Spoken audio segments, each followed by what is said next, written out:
Today, I'm honored to introduce you to Erika Browning. This is our first time meeting in person, but several years ago, she had me on her podcast, and I fell in love with her knowledge, personality, and communication style. Erika has been a registered nurse for nearly 14 years, graduating with her BSN from Georgetown University in 2011. She's worked in the ER, ICU, and nurse case management, and she's built a social media platform for nurses that's evolved from a podcast and merch to a fun tribute to nurse life full of humor and real talk at Shop Rebel Nurse. Before nursing, she earned other bachelor's degrees and worked in different fields, but she told me she's most proud of her time serving as a U.S. Marine. Now based in San Diego, Erika's a nurse case manager and an entrepreneur. Erika Browning, welcome to the podcast. Thanks for having me. It's so nice meeting you in person. It's amazing to meet you in person, and I love your energy. It's exactly what you get online is what you get in person, which is not as common as people would think. No, and we were just talking about this before we were rolling. My favorite people online are, do I feel like I'm getting the person that I would get online and in person? And I've felt that way with you. Yeah. And I guess you felt that way with me. Yeah, you're what, Mitch? She's the sixth guest on the podcast, seventh guest on the podcast, something like that. It's like you're one of the earliest guests on the in-person podcast, and it's the first people I invited were people that I really connected with and that I really enjoyed. So it's tribute to how much I appreciated you and our conversation, and so thank you for being here. Well, I'm honored because I've seen who you've had on your podcast, and in person, I'm like, wow. I don't deserve to be here, but... No, you do, and I'm really excited to chat. And like I said, before we dive in, I'll start by saying, you're a nurse, and we're going to talk a lot about nurse and health, things going on right now in public health, which I understand can be inherently political, and people can get really upset about that, and there are a lot of emotions with it, which justifiably so. Right. But there's nothing, like, I don't want to get political. I don't want you to feel like there's a certain answer that I'm looking to get out of you. Okay. All I want is your personal experiences and what you believe to be true with your knowledge, your education, and your expertise. But before we get into all that fun stuff, which is inevitably going to piss people off no matter what is said. I love it. Who are you? Well, my name is Erika Browning, and I'm a small town gal. We've talked about this before. I'm from a small town, Texas, and I went to college because at the time, I wanted to go to medical school. And when I got into college and I was doing it, I'm like, I don't feel passionate about this. I don't want to do this. What do I want to do? Why didn't you feel passionate about it? I just didn't. I felt burned out. I felt like I was doing it because it's what you should do, because it would look cool. It would make me feel important. I mean, that's the truth. And I was like... Like it would impress other people? It would impress other people. Yeah. If I said Dr. Erika, whatever, and then that can only carry you so far. I mean, for some people, it can carry them all the way. For me, I was like, I'm not happy. I don't want to do this. And so I was like, well, what do I want to do? And I was like, you know what? I want to speak another language. So I majored in Spanish. And you're like, Erika, what do you do with a Spanish degree? You can do a lot. Well, I was going to be a teacher.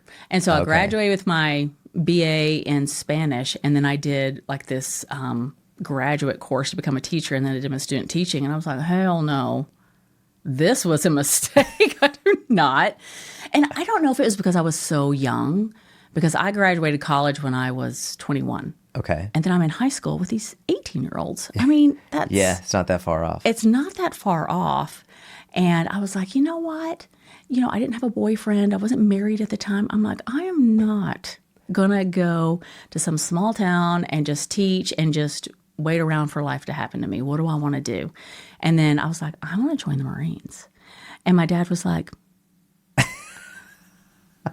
okay. Was he in the military? He was a Navy corpsman with the Marines in Vietnam. Oh, wow. Okay. And so is he really proud of you? He's so proud. That's in fact, awesome. he told me to join the Marines when I got out of high school. I'm like, oh, Dad, that's so dumb. So I got to eat crow. Hey, Dad, you know that idea you told me? And he's like, I think it's great.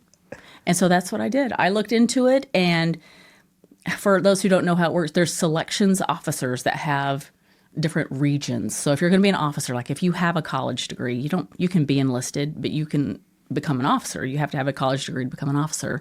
and there's different regions. And so you speak to that region, and then they'll put you through like these weekends where basically they yell at you.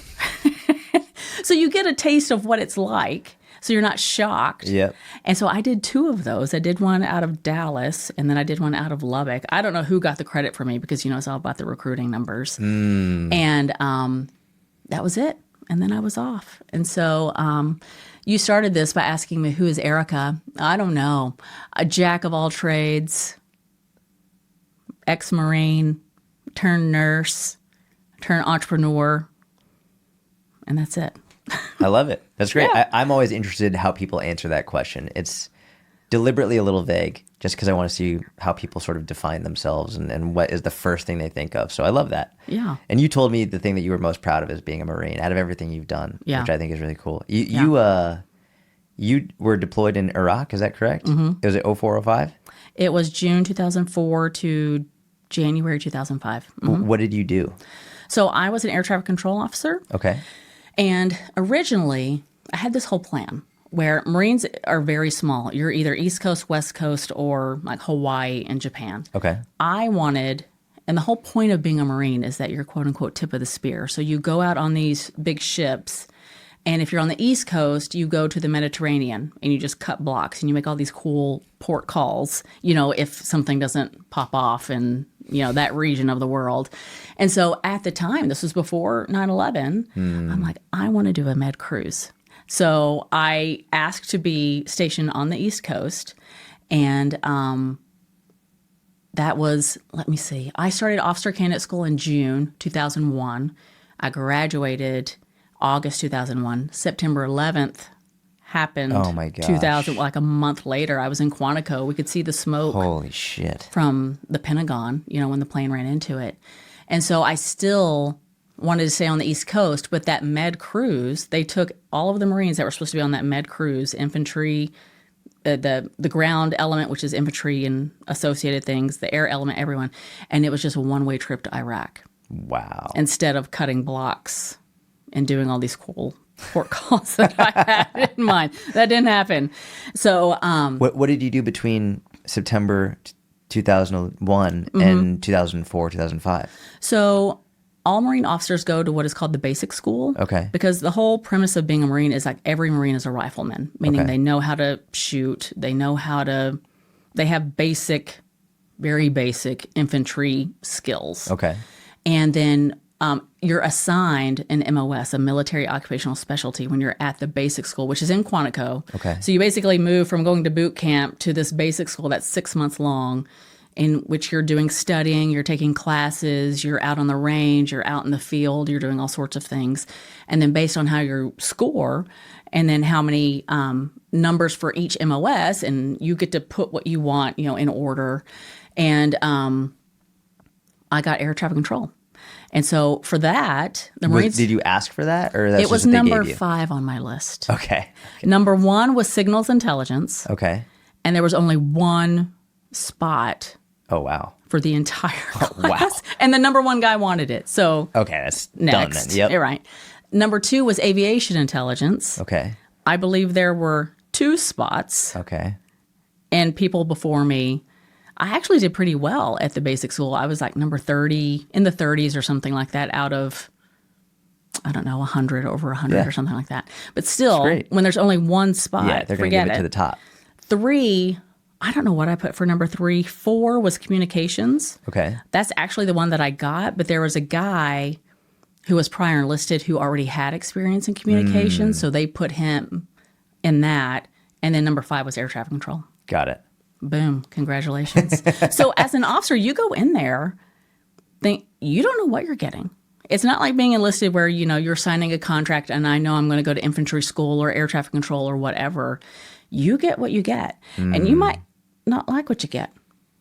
We had one guy who was prior enlisted as, I think he was a sniper. I think he was a recon Marine. He went through as an officer. He got supply. Stop. He was livid, which of course he was, Yeah. and no one could blame him. And How does that happen? it's Did how someone you not fall like out. him? No, I don't think so. Likeable guy. I'm sure he did well. I don't know what his scores were, but it's all about how you did on your exams, how you did physically, and then how many spots there were. That's crazy. Yeah. So I don't know if he got it changed, because that would have been, what a loss for someone who already had all of that wealth of knowledge and experience, and you're going to, supply is fine, but you don't want to put someone with all of that knowledge in that. So maybe he got it changed. Maybe he did you can do what's called a lateral move. Yeah. I don't know. Okay. That was a long time ago. I don't know what happened to him. And did you like what your job as a Marine? Did you enjoy it? I loved it. Okay. So I what had did a good you do? experience. So like, what was it like? What was an average day, if there is such a thing? So Marine air traffic control is a little different in that I went to Marine Corps Air Station Beaufort. Okay. And then each air station has Marines that do air traffic control for that tower at that station. Okay. However, you also have deploying units where you go abroad, you have all of this equipment where you're setting up radars, like in the middle of nowhere. You're setting up airfields. You're setting up towers in the middle of nowhere, because Marines are meant to deploy. So you would have Marines that would have to be assigned to an air station to get their qualifications, because it's all run by FAA flight rules. Military is no exception. So they had to get those qualifications, and then it's called Fleet Assistance Program, but they would FAP back and forth. Some would have a tour of duty just at the station, because you had to man the stations, and then some would be part of a deployable unit where you're going to go to Iraq, or you're going to go to Djibouti, or on a cruise or whatever. Okay. But you're doing air traffic control. It's either at the station like a normal tower person at a regular airport would, or you're part of a unit that is made up of air traffic controllers, the controllers who are talking to the planes, and then the equipment people who are setting up their radars, and you're setting up field procedures for wherever you go, and you're deploying and going to do that. So that's what I did. And how long were you in the Marines for? 4 years. 4 years. So why did you switch to nursing from the Marines? Well, I had decided I wasn't all that interested in what the next step was. So I liked the idea of being part of a crew, being on a ship. Like, I would be a lieutenant in charge of 6 Marines, and we would set up little expeditionary airfields, which is what we did in Iraq. So I did what I wanted to do. The next step was going to be at captain. You would either be in charge of an airfield or like a deployable unit. Okay. And by that time, I'd seen what they do, and I'm like, that doesn't look that interesting to me. I'll get out now. I'm good. I know. And so there was, for a long time, because of Iraq, there was a stop, loss, stop, move. Okay. So you couldn't get out. And you couldn't move duty stations. But by the time I had to make the decision in July 2005, they had rescinded that. Got it. And so I was able to get out. And then I didn't go to nursing school right away. It wasn't my first idea. I worked as a financial advisor for Merrill Lynch. Really? Yeah. Okay. I wasn't very good at it. People's money I did well with, but the biggest part of the financial advising job is getting people to give you their millions of dollars. Yeah. That's the part I was not good at. Selling them. Selling them on you. Yeah. With 2 months experience. Trust me. I know Trust exactly what to do with your money. Don't worry. And I did. I had a lot of backup, tons. My manager, no one was going to let you fail, and no one was going to let the clients fail. Yep. So I had a lot of oversight, but to that end, they are not out there trying to help you. Yeah. And you had goals to meet. Like, you had to bring a certain amount of money by 3 months, 6 months, 9 months. Did they give you people to reach out to? Like, No. how do you find people? You figure it out. Oh, that's it. Just your That's own it. network. That's Yeah. it. Good luck. How did you get people? Did you actually get people to sign on? I got some. Yeah. I ended up joining a team, so you can join a team. Okay. And they would help me get to my goal. But I still eventually didn't. I just wasn't good at it. Yeah. Yeah. That's tough. You have to have a certain personality and certain mindset to be like, Right. let me take your money and put it into this. You have to. It's a different mindset. I wouldn't feel comfortable with that either. Yeah. I eventually left doing that. And then I went back. I was like, okay, I started thinking about medical school again, because whatever. And then I decided, what? I want to do nursing school, because I did some volunteering. Mm-hmm. So I volunteered at the local hospital. And I saw the charge nurse in the ER, and I was like, that's where it's at. She knows exactly, she was running the place. She knew exactly what she was doing. And I was like, that's it. And so I changed and I got some prerequisite for nursing school. And then I was like, well, I already have this minor in biology because I changed my major to Spanish back in the day. Well, I had a minor in biology because I'd taken all those courses. And so I was like, well, what do I have to do to just get a whole other degree in biology? And it was just a year of work. So I did that while I worked, and then I applied to an accelerated program to nursing school. And did knowing Spanish help you as a nurse? Some, yeah. There's some things, even though yes, it helped me. Yes, it does. There's some things you really should be certified for, like a certified Spanish interpreter. Like if you're going to consent for surgery. Oh, I speak Spanish. No, this needs to be right. Yeah. That makes sense. But yes, it has helped me for sure. So I'm going to ask you what might be the most important question of the day right now. Oh. I'm going to jump right into it, okay? Let's go. Why in the hell do we have to wait so long at the ER? It is a horrible experience. It is horrible. It is horrible. You will be there for at least 6 hours. Yeah. It's because when you go to an ER and you walk into the waiting room and you see that it's full and you're like, okay, well, this might be manageable. I can wait. What you don't see are the ambulances that are coming around the corner, bringing in stroke after heart attack, after sepsis, after fill in the blank. And so that just, Is there a lot of that throughout the day? Like constantly stroke, heart attack? Like constant. Like how, if you had to say, and this is obviously a ridiculous question, but like on average per hour, how many and obviously it depends what city you're in and right. But what do you think an average amount of like ambulances coming in with legit strokes, heart attacks, sepsis, whatever, like per hour, how many do you think you'd see? There's really no good way to do that. Ridiculous question. Well, it's not ridiculous. I just don't know the answer, and it does depend on the hospital. But it's constant. And some people will be like, oh, I see. I'm going to call an ambulance because I'll be seen faster. That would make sense. It would make sense, but they triage them just the same. Really? Yes. So I have had people that have been brought in by ambulance. I triage them, and they send them to the waiting room. Stop it. And they get mad. Because then they paid for the ambulance. Well, they thought they'd be seen first. And that's not the case. You triage every single person that triage comes in. is what exactly? So when someone comes in and they're like, hey, I'm here for stomach pain. Yep. Okay. They register you. You go see a nurse right away. Yep. They get your story. They get your history. They get your vital signs. And you're triaged. And you're assigned a number, 1, 2, 3, 4, 5. Okay. 1 being the most serious, like that's the stroke. Got it. And then most of them are 3s. Okay. 4, 5 would be like, hey, I'm here to get my sutures out. Oh, okay.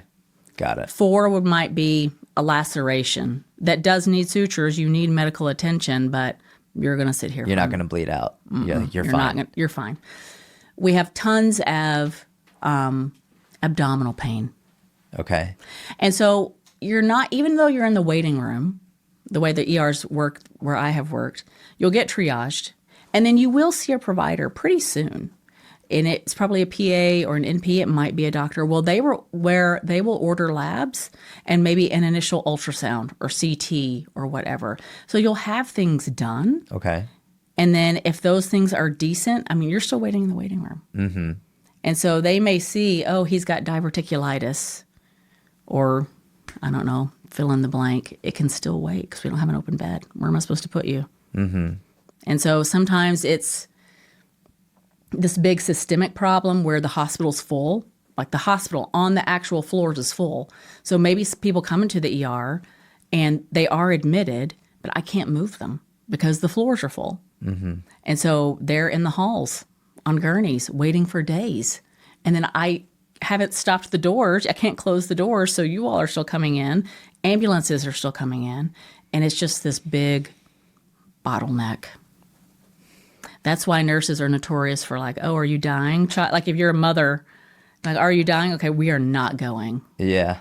Is there anything that you wish the average person going to the ER knew as they approached the front desk or as they came in, assuming they don't have a gunshot wound or they're not having a heart attack? Or what do you wish the average person would know going into the ER?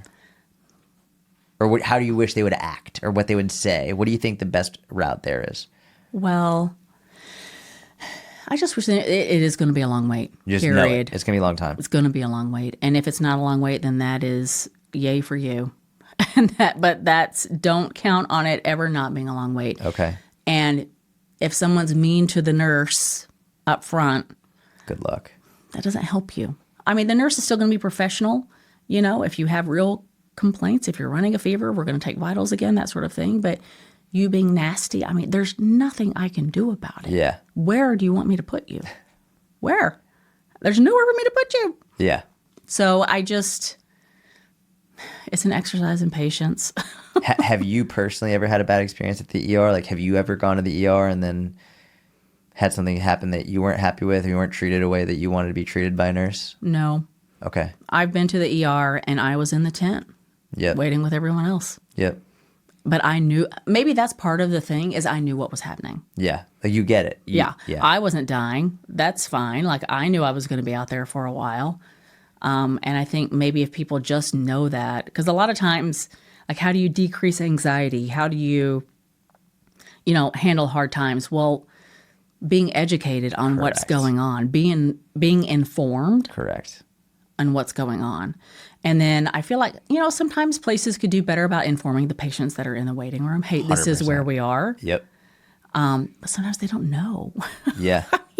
Sorry, you're still here again. Same story as last hour. Yep. Is sort of the story. I do remember there being a big push for that. Hey, try to keep the patients informed. Yep. Because then you'll be less angry. Correct. Like, hey, this is where we are. Your labs are done. We're just waiting for a bed. Yeah. I think from a patient's perspective, like me not being a medic, like my own, like a patient, not patients, going into it knowing, hey, this could be a 6-hour ordeal is going to help a lot. Looking at the other side, I know I've had some negative experiences with nurses who, listen, I can't even imagine what nurses go through. I can't even imagine. In terms of what they're seeing, how stressed they are, people coming at them from every angle, the long work hours. I get it. At the same time, people have been super rude to me from behind the counter or like very short, like overly aggressive from the beginning. So I feel like it is both sides, right? Where it's like the patient going in should know, hey, it's going to be a long time. Don't expect to get VIP treatment. Like, it's going to be a while. There are other people. Like, I know when I went one time, I had to bring my wife's grandfather one time. And he had a pretty severe issue, but there was a woman who was, like, going through a miscarriage. And, like, we were like, all right, take your time. Like, don't rush. But they were communicative with us about it. Hey, someone just came in having a miscarriage right now. Like, it's going to be a little while. Having that open communication helped a lot to manage our expectations. Whereas other times, sometimes they're just like, and maybe, who knows, maybe they're tired. They have a 12-hour shift. Who knows what's going on? But I do know that can be difficult when you're trying to manage people's expectations and hopefully having a good interaction and they're not being the nicest on the other side of the counter as well. I believe you. But no, I do. ER nurses can be notorious for being short, curt, no nonsense, no BS, and that can be off-putting, especially when you as the patient, you're not in your best form. Yep. You're not there because you want to be. Exactly. I'm not here to make friends. I would rather not be here. I'd rather not be here. I've got stomach pain. So it's, I do believe you, and I think the big push has been, or at least what I saw when I worked in the ER, was to try to keep everyone informed. Yep. Talk to people, explain to them what's going on, what you're waiting on, without giving out other patient information. But that does a lot to help people be patient. Yeah. Yeah, makes total sense. I'm sorry you had that experience. It's okay. Yeah, I'll live. I think it'll be okay. I mean, I get it. I want to move on to some practical health advice. Oh, let's do. Okay, so this is going to be like real meat and potatoes. What can people actually improve on, especially from your experience? But before we even get into like strokes, heart attacks, blood pressure, many people will point to doctors and nurses and use their title as an appeal to authority. As though just because they are a doctor or a nurse, they must always be right or always know what they're talking about. And I feel like now this is especially true on social media, where they'll use a doctor or a nurse who just happens to agree with a certain point of view just to say this must be right because this doctor or this nurse believes in it. I'm wondering, have you ever seen a doctor or another nurse give health advice that you vehemently disagree with? And maybe not in person, could be online, social media, like anyone with essentially the same credentials giving advice that you just think is inappropriate, wrong, or something you disagree with. I would say not in person. Not in person. Not in my practice as a nurse. Okay. No. I genuinely have not seen that. Nurses will go over discharge instructions, and I just can't even think of a time. Where I do see it all over is social media. That makes sense. All over. Doctors, nurses, and, it typically is through the lens of a certain political viewpoint. Yeah.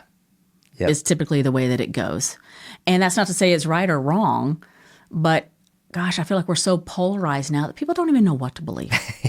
Including doctors and nurses. Including doctors or nurses. So I would say in person, no. So that honestly doesn't surprise me. Yeah.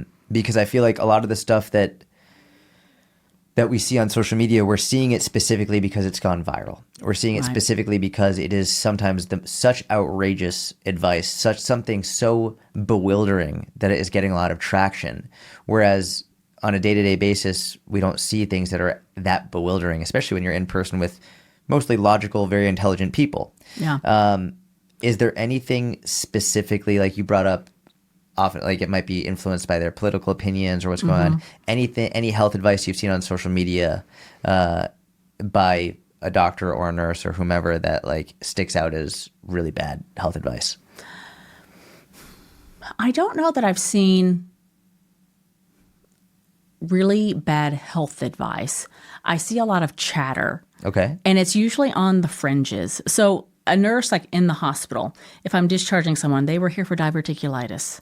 Okay, well then there are certain, diet advice that you would give, medications, following up with your doctor, that sort of thing. That's very standard and easy. But on social media, I feel like I haven't really seen nurses give that much advice. It seems to be the doctors. Yeah, I honest, completely agree with you.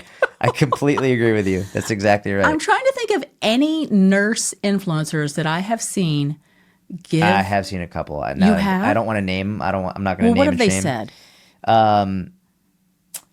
There's a lot around vaccines right now. A ton. A lot around vaccines. Yes. There's a lot around cholesterol.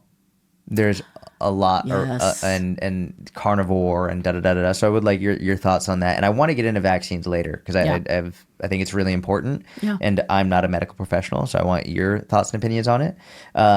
Let's talk about cholesterol. Okay. And let's just go with that. Yeah. There are definitely doctors who are pushing incorrect information around cholesterol. Right. I have seen a couple of nurses who have relatively big audiences, but it is mostly doctors, to be fair. What are your thoughts on cholesterol? What you're taught, we'll give a couple of perspectives. The nurse perspective on the daily, as a nurse who works in the hospital, probably don't think much about cholesterol. Interesting. Okay. Other than we've taken the lab, your cholesterol is high, your doctor may or may not prescribe a medication depending on what your past medical history is, what your diet is like, how long it's been this way, that sort of thing. And it's really pretty standard. Okay. The other stuff, like should you be on the carnivore diet and have all of this cholesterol, it's almost extra nursing.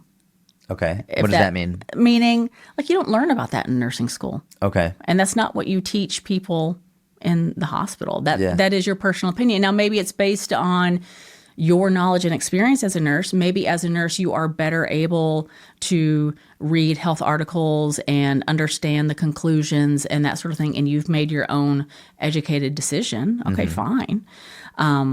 But it's not what you're taught in nursing school. In fact, in nursing school, there are no nutrition courses. Interesting. I had to take a nutrition course as a prerequisite to get into nursing school. But on the daily, I mean, you talk about it, of course, especially in terms of diabetes, because the diet's really important. I mean, it should be important in general, but you talk about it. But in terms of educating patients on, diet, there's not a ton of it. I won't say there's none. It depends on the program, but there's not a ton of it. And so a lot of advice that you're giving to your patients at discharge or whatever is, kind of based on their specific condition. So I know everyone's, well, I shouldn't say everyone. What I see on social media, I don't even know what to make of it, to be honest with you. It's carnivore diet. I've never felt better. Like you'll see people say that I'm on the carnivore diet. I've never felt better. And then you'll see doctors saying this is the worst advice I've ever seen as a cardiologist because your cholesterol is so high and I can't tell you how many patients I've had because of these high cholesterols. And then it leads to, plaque, heart attack, that sort of thing. Yep. And then you have, I don't know, but are they even medical doctors? I don't know. And then you have the other half is like, no, I feel so good. This is how cavemen eat. This is how you're supposed to be. That's a stupid argument, though.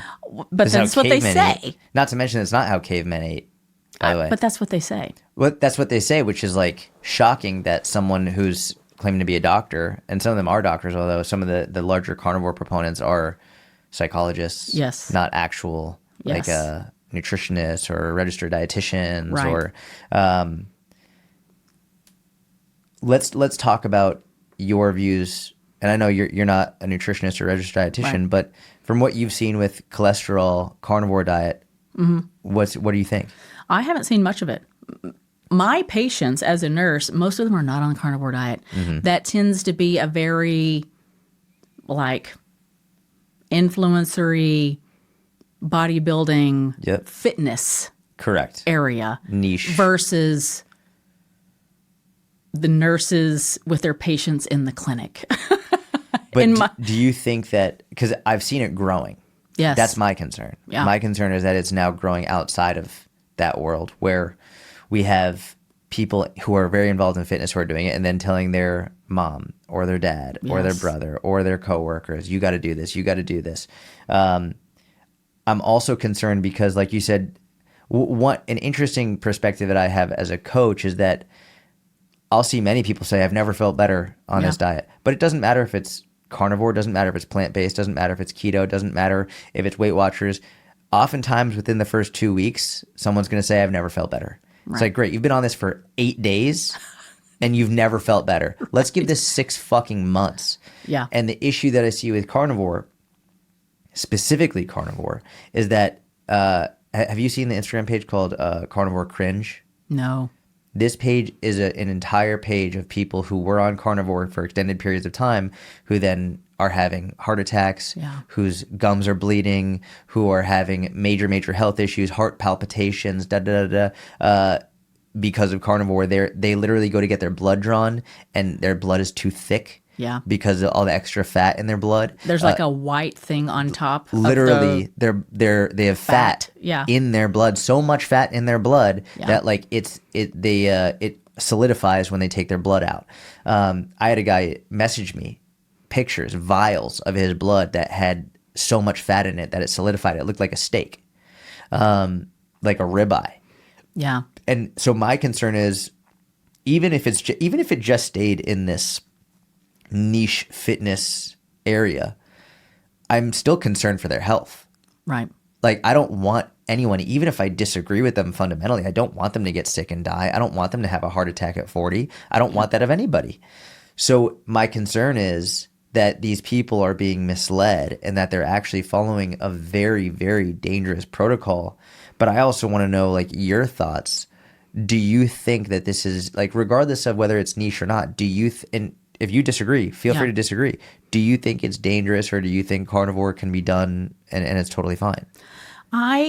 In general, and this is not even me as a nurse. I mean, I do have that knowledge and experience, but this isn't coming from Nurse Erika. This is just Erika. Yeah, that's what I want. Why? I mean, yeah. I mean, you want to feel better? Okay, I get that. But I mean, are you saying like vegetables are evil, fruits are evil? Why wouldn't balance be the better option? And if it is more meat centric, fine. But how is it that we have swung to such extremes? It must be all meat. Correct. Why? I mean, if you want to increase your protein and increase meat, great. But why are we cutting out fruits, cutting out vegetables, cutting out, and I don't know enough about the carnivore diet other than to know it's mostly meat. I think mostly what I've seen is people say they feel better. Yeah. Well, it's essentially an elimination diet, right? It's where and a lot of people, they might have an intolerance to something, an allergy to something. So if you do an elimination diet, right, you're going to feel better. Right. But then the goal is to slowly reintroduce foods to find out what was the food that was actually causing the intolerance, causing the allergy, causing the negative symptoms, IBS, whatever it is. My main concern, aside from the cardiac issues, the health issues, all of that, is it's so unbelievably difficult to sustain. And this is a separate aside from the physiological health, the psychological health that comes from being so restrictive. And then also if they have kids and the kids are like, hey, let's have cake on my birthday. We're going to have cake. Oh no, I don't eat your cake on your birthday. It's like, what are you doing to your 6-year-old daughter, your 8-year-old daughter, or to your son, whatever it is? Like, you're showing them that they're not allowed to have any of these foods. It's scary, in my opinion, because I think it bleeds into not just the individual, but their whole ecosystem. Yeah. And never mind, I actually am very concerned about their own physiological health, their cardiac health, all of that stuff. So there's a lot wrong with that specific ideology, which is really what it comes down to. Is it's gone past science to the point where it's now at a point of a religion. Yes. Their diet is their religion. Yes, their diet is their religion. Their politics are their religion. Yes. And if you deviate a hair, then not only do you disagree with them, you are evil. Yes. It's not just, hey, we disagree. I don't think that's the best. Okay, well, I do. Okay, great. Let's shake hands and go. I was going to say out for ice cream, but I guess they're not eating ice cream. But I don't know. I think, and maybe this is my own bias as a person. This is why I like following you, because it's just like, what makes sense here? You really want to eat meat, 24/7 for the rest of your life? Does that even make good sense? Now, maybe there's some things you want to stay away from. Maybe there's some things you're allergic to, or maybe you don't feel great with these specific vegetables, or maybe you just prefer some fruit. Well, then have some fruit. Correct. Yep. And some people, I know there's a big push now, well, all of the fruit has all of these pesticides on it and it's leading to the chronic illness problem. Okay, fine. Even if we say that's true, even if that's true. Which it's not, but let's just, for the sake of even it, let's just say, I mean, there's ways to get around it. It doesn't mean you eliminate it altogether. Correct. Like, that's too far. It's too far. Correct. And as a nurse in my practice, I've never seen a doctor. I mean, they're a little more strict when you have diabetes. Like, you can't eat all the carbs, and maybe you have to be carb restrictive. And maybe they are recommending, that you be more protein and meat heavy and that sort of thing. But on the daily, I think doctors are just happy. Can you just get balanced? Yeah. Well, especially with type 2 diabetes, right? Yes, you have to be careful of your carbohydrates. Right. Of course, you have to be aware of your insulin and all of that. Yeah. But what we found is that reducing your body fat and becoming more insulin sensitive is going to be the most important thing you can do. And that comes from caloric control. Yeah. And so if you're eating enough protein and you're controlling your calories and you're losing body fat, then you can very often reduce type 2 diabetes. You can mitigate it. You can get out of pre-diabetes. And it's not the demonization of the carbohydrates. It's how much are you actually eating it as a whole? Right. And it is type 2. Type 1 is a whole different It's a whole ballgame. separate, yeah, exactly. When you're looking at patients with high cholesterol, are you looking at total cholesterol? Are you looking at HDL, LDL, the ratio, ApoB? What are you looking at in terms of their cholesterol numbers? And I know, like, I would imagine it might be different, like what the doctor's looking at versus what the nurse is looking at. I don't know. What do you look at? It's typically total. And people are like, oh, well, what if their HDL is high and that's what's making it go over the total? That's typically not what it is. That's usually That's not the reason that your cholesterol is high is because your HDL. I mean, if that's it, then that's another conversation. But it's typically because overall you're eating too much fats or eating too much in general. I shouldn't say eating too much fats. Maybe you're just eating too much in general. Yeah. So usually it's typically the total. Generally, if people are eating too much fat, they're also eating too much, generally speaking. Right. Like, there's a way to eat a high-fat diet and not be eating too much. But that's not the standard American diet. No. The standard American diet is eating very high fat, very high carbohydrate, Yeah. not enough protein, not enough fiber. And so, yeah, like, they're going to have excessively high cholesterol, and it's definitely not going to be HDL. Right. So, and this is actually sort of in favor of the carnivore keto crowd, where it's like, you could have a high-fat diet and be in caloric control. Right. But unless you're doing that keto carnivore style, like, you're probably not doing that if you're following the standard American diet. Yeah. And most people I've seen, just in my own personal experience, they may be on keto or carnivore or whatever, and they may do it for a while and they may feel better. They may say, but they're not going to keep it up forever. Yeah. They just can't. I'm sure some people can. I shouldn't say that. But most people are not going to eat that way for the rest of their lives. And I think high cholesterol like that is a problem.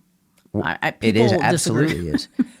Well, can you explain to people why is high cholesterol chronically high cholesterol? Because the thing with high cholesterol is it's not going to kill you today, Right. but over time, it does real damage. Can you explain, like, what's going on here? Like, why is this something people need to pay attention to? Because, well, high cholesterol can build up and cause sclerosis in your arteries. What does that mean, sclerosis? So, like, build up in your arteries where Yep. you don't get flow. Yep. So where that's typically a problem is in the heart and in the head.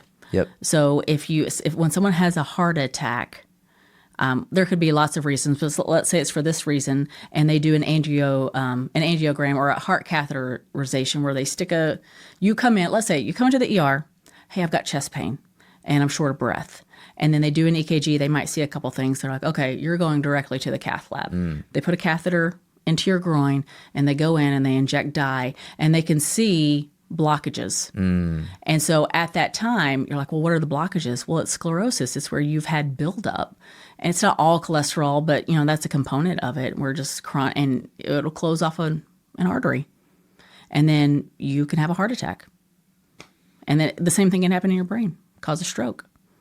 What should people do to improve their cholesterol? What life, and we can talk about medication after, but lifestyle. What can people do to have a healthier overall cholesterol? So depending on the person, I'll say number one, you can think, if you're overweight, lose 10 pounds. So that in and of itself will likely Yes. help. Okay. That'll drop your cholesterol. Period. I love that. I mean, Simple. Not easy, and someone but might simple. be like, well, I don't need to lose weight. Well, that's not the typical American. Not the typical American. Right. Most people have extra body fat they can Yeah. lose. So let's talk about, let's say you have someone, just for the sake of argument, Yeah. they don't need to lose weight, Yeah. but they've got high cholesterol. Could be genetic, just a predisposition. What do they do? That's tricky. I would say talk to your doctor. Because I cannot give you medical advice, but Yep. I have had patients in the past where they put him on cholesterol medication and heavy duty. Why? Because he had a very heavy familial history of especially men in his family that had heart attacks in their 40s. So in that case, the doctors felt it was warranted. We're going to start you now and drop your cholesterol as low as possible because you already have this genetic predisposition. So that's not to say like all medication is bad. Sometimes, depending on what your situation is, you need it. Yeah. And, but I forgot what the question was. What if someone doesn't have to lose fat? I bet they need to improve their cholesterol maybe because it's like It's a diet. Fiber, increase your fiber. increased fiber. Yeah. Okay. Is there any specific either type of fiber or sources of fiber that you like people to pay attention to? I don't know about the types of fiber. Good sources of fiber are the lentils. You preach the lentils, Love but lentils. it's true. Yeah. They have so much fiber. Yep. Sometimes the fruits, they do have fiber, but they don't have that much, Yep. to be honest. And it's not that you should avoid them because of that. You should add them in there. Yep. But lentils are a great source of fiber. Lentils are, I think, I don't like the term superfood, but if I was going to use the term superfood, lentils would be one of them. Yeah. In terms of fruits with high fiber, raspberries and blackberries are like, they're 8 grams per cup. So that's a significant amount. That's a lot. I do think that something like a banana, which, by the way, fucking delicious. Right. Bananas and peanut butter are great. I'll eat it regularly, but I'm not eating it for the fiber. I'm eating it because it's fucking delicious. Yeah. Whereas like an apple, I think it's 3. I think it's about 3 grams depending on it, which like it's not insignificant, but it's also not tremendous, right? I think there are other sources of fiber like lentils, like raspberries, blackberries. What are some vegetables? Some vegetables that are higher in fiber. Oh, you know what actually has a fair amount of fiber, which makes sense when you think about it. I don't even know if this is technically, it's actually a bean, would be edamame. Edamame has a lot of fiber. It does. I like edamame. I had it last night, still have some in the fridge. Trying to think off the top of my head of vegetables. I mean, generally like leafy greens are what people recommend, but they don't have gargantuan. It's not like, wow, this is a huge amount of You'd fiber. have to eat like a ton of it Correct. to get Exactly. all of that fiber. Exactly. I really like chia seeds or Zen basil seeds as very easy, great forms of fiber as well. In terms of, I'm trying to think. I'm wondering, off the top of my head, I'm wondering if eggplant might have a significant amount. I'm not sure. You know what actually has a lot, by the way, is pumpkin seeds. Oh. Pumpkin seeds have a lot of fiber. Oh, you know what? Acorn squash. Okay. Acorn squash has a lot of fiber. Those are some really amazing sources of fiber. Okay. Yeah. So I would say if you've got some weight to lose, and I don't mean a significant amount, if you're like, hey, I'd like to trim up a little and my cholesterol's a little high, lose 10 pounds. I think,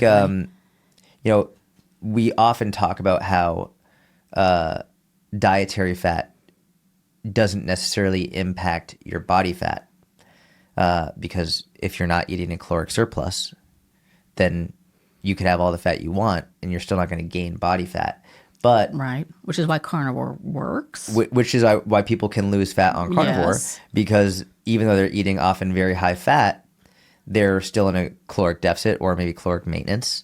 And so you can't make something from nothing. You can't gain body fat if you're not eating enough energy to create extra body fat. With that being said, if you have more body fat in your body, then you have more triglycerides, more fat circulating throughout your bloodstream. And so losing that, you'll reduce the amount of fat you have, which will reduce your total cholesterol. Well, here's a question, and maybe this is devil's advocate for the carnivore diet. I have seen, was it a UFC fighter, like high-level athletes that eat, I don't know that it's carnivore necessarily, but it's not keto, but it's very vegetable and meat. Yep. And they will eat fatty meat. Yep. They're not afraid of it. Yep. Why would that work for them? Because the people might see that and be like, hey, these high-level athletes are doing this. Why wouldn't that work for me? So I'm not going to say that's not happening. I will say, number one, I would be shocked if a high-level fighter is actually doing low to no carbohydrates because that would be so detrimental for their performance. Right. And again, I'm not going to say it's not happening, but I would be very surprised. And I know many high-level fighters and many of their coaches. Okay. I don't know any of them that are doing it. Okay. Maybe I just saw that on social media and I There made could have been assumptions. someone who said it. One of my good friends, Tyler Minton, is a nutrition coach for Max Holloway, Daniel Cormier, some of the greatest UFC fighters in the world. Mm-hmm. None of them do that because you need the carbohydrates for energy, especially to fuel that level of performance.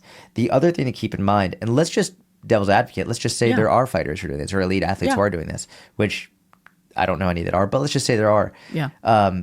These are elite athletes. They're the best of the best of the best of the best of the best. They are For example, you could look at someone like LeBron James, who's obviously not a fighter. He could be. That guy is so fucking athletic. He could do whatever he wanted to do. John Jones in the UFC. I think he has at least one, if not two brothers who are also in the NFL. Genetic freaks. Yeah. They could do whatever sport they wanted to do, regardless of what workouts they do, regardless of what diet they follow. They could do anything athletic that they wanted to do because they are genetically just absolute freaks, which is one of the reasons why people pay so much money to watch. Right. Because like imagine historically, you watch these gladiators. There were some famous gladiators because they were freaks. They would go in and they would literally slaughter and kill people. But like they were the most skilled people and people would go nuts to watch these gladiators. I thought you were talking about the TV show in the 80s. No, like legit gladiators. And that's what I think a lot of people, this is like another form of an appeal to authority where it's you have someone who's so good and the best. Well, look at what they do. And people will do this with exercise. For example, people will look at LeBron James's workouts. Look at this exercise LeBron James is doing. It must be a good exercise. Right. He's not so good at basketball because he's doing bicep curls on a Bosu ball.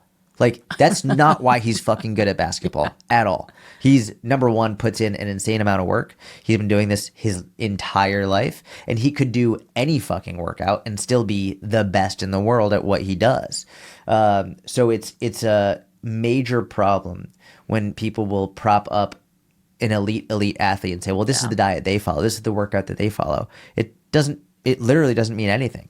Right. Especially when we all know, like, we're all unique individuals and genetics play a huge role in cholesterol.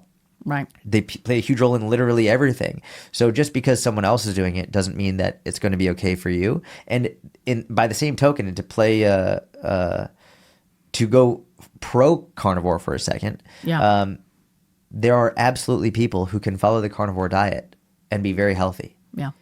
But just because there are some people who can follow that diet and be very healthy and not have it negatively affect their cholesterol, their ApoB, their heart, and it doesn't mean it's a healthy diet for the vast majority of people. There are always outliers. Right. And I think pointing to the people like, oh, well, look at so-and-so, look at this one person who does it, is a really dangerous move. And that's my concern, especially with all these people who are saying things like, well, I feel so good doing it. You've been on it for 8 days, Sheila. You've been on it for 8 fucking days. You know what I mean? Sheila the new Karen. Yeah,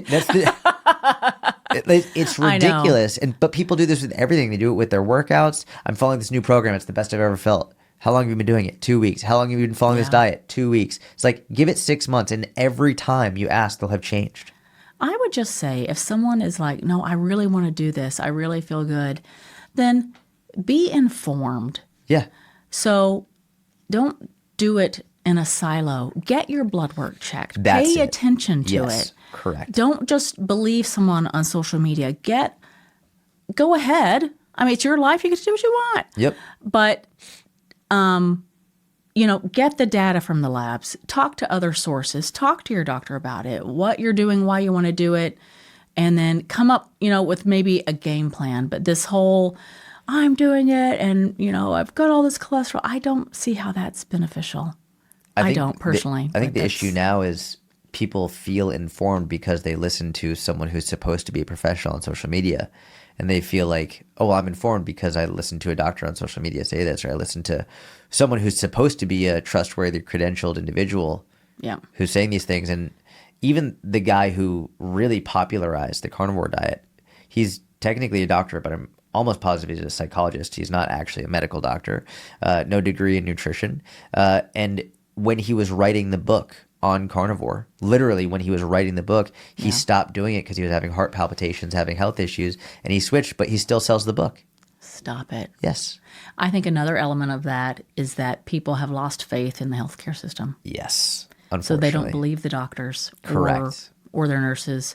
Or maybe they can't get in to see someone. Or maybe they saw someone and they don't feel better. So and as is their right, it's your body. You should be doing your own research. And so you kind of ride this line of, you've got doctors who are like, oh, I just went to medical school, no big deal, don't listen to me, meaning you should listen to me. Correct, that's true. But that has to be balanced with, this is my life. Yep.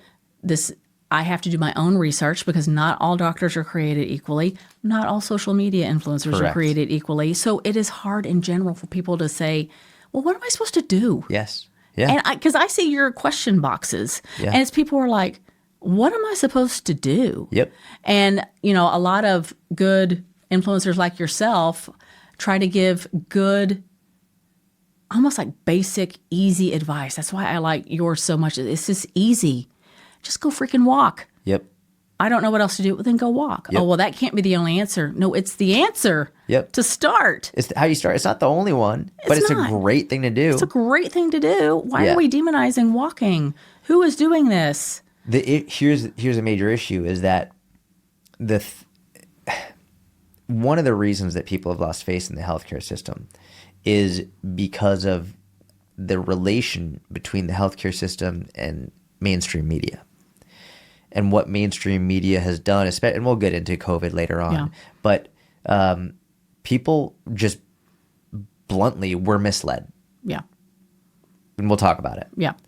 Because that's not just, there's a lot to discuss there. Yeah. But we've been misled. And by the way, like, it's not the first time in history people have been misled by governments and mainstream media, whatever. Right. People don't trust mainstream media. I don't trust mainstream media. And I definitely have lost faith and trust in our government, healthcare system, all of it. Here's the issue. Social media and independent creators used to be much more trustworthy than mainstream media.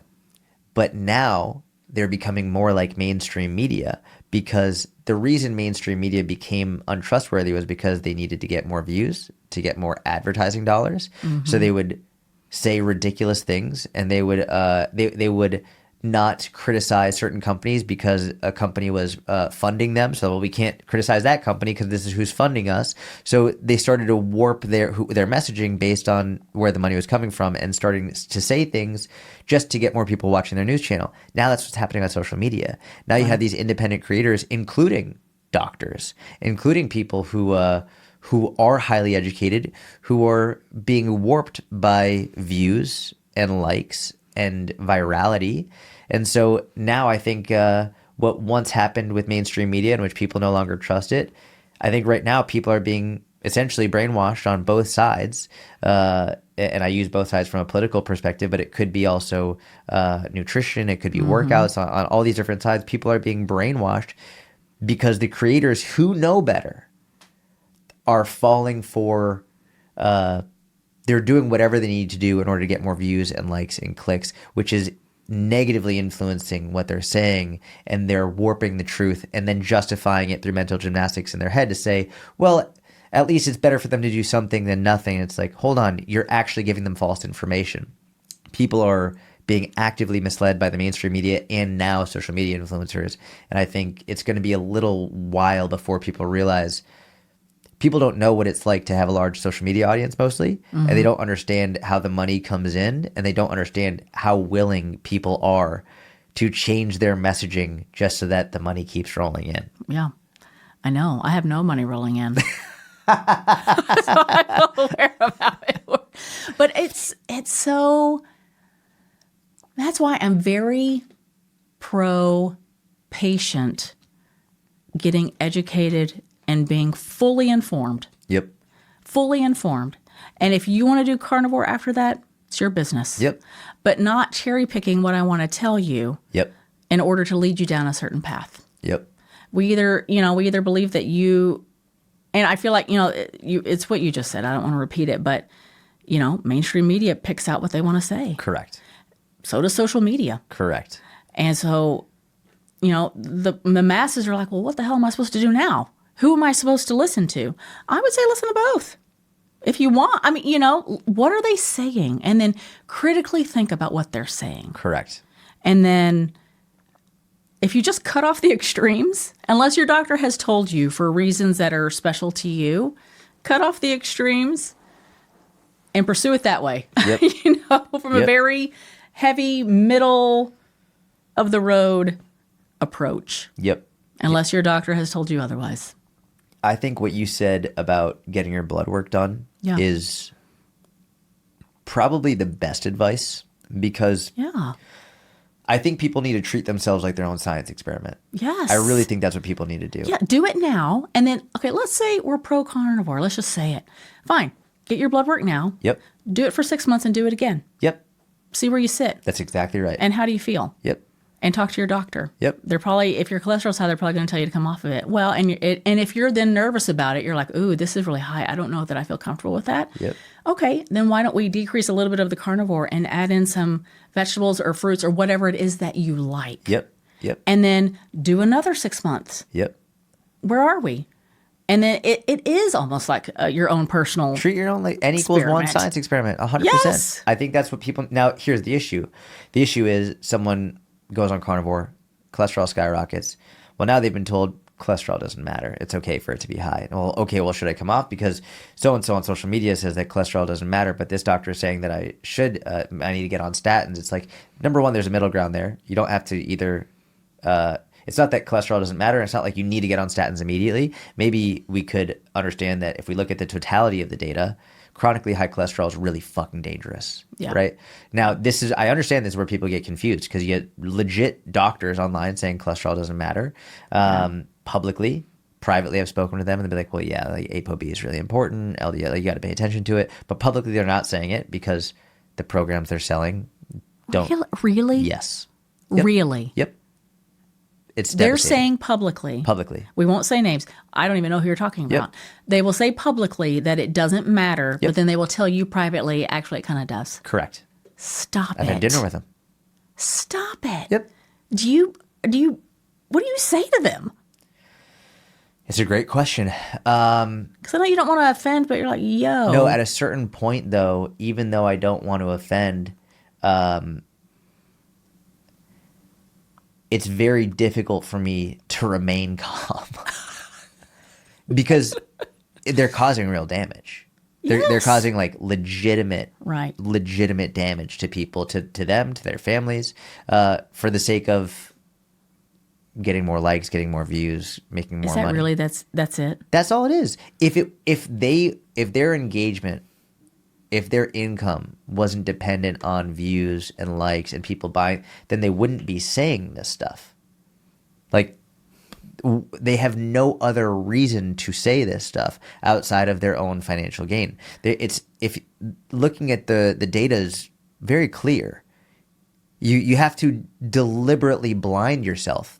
Yeah. In order to misconstrue this data. And the only way in this day and age that you can deliberately blind yourself and then play mental gymnastics is, well, okay, I'm increasing my follower count, I'm increasing my views, I'm increasing my income. Let's figure out ways to phrase this in a way that I can justify as like, okay, well, at least these people are now maybe not having processed foods. Maybe now they're not having seed oils. So it's like, okay, yeah, but their ApoB is going up, their cholesterol is going up, their blood pressure is going up, but you're happy that they're not eating seed oils. Like they've justified it through that. It's fucking scary. That is scary because look, if you're on social media long enough, you understand the game. Yes, more followers. Not always, but potentially leads to correct more money, potentially more views. Not always, but sometimes. But you've got to have like a code, a creed to where like, okay, I understand all of that, but I'm not going beyond this point where I'm going to lie to people. Yep. And you're saying that doesn't exist with these folks. I'm saying it exists, but many of these people don't. It exists in a smaller group of people.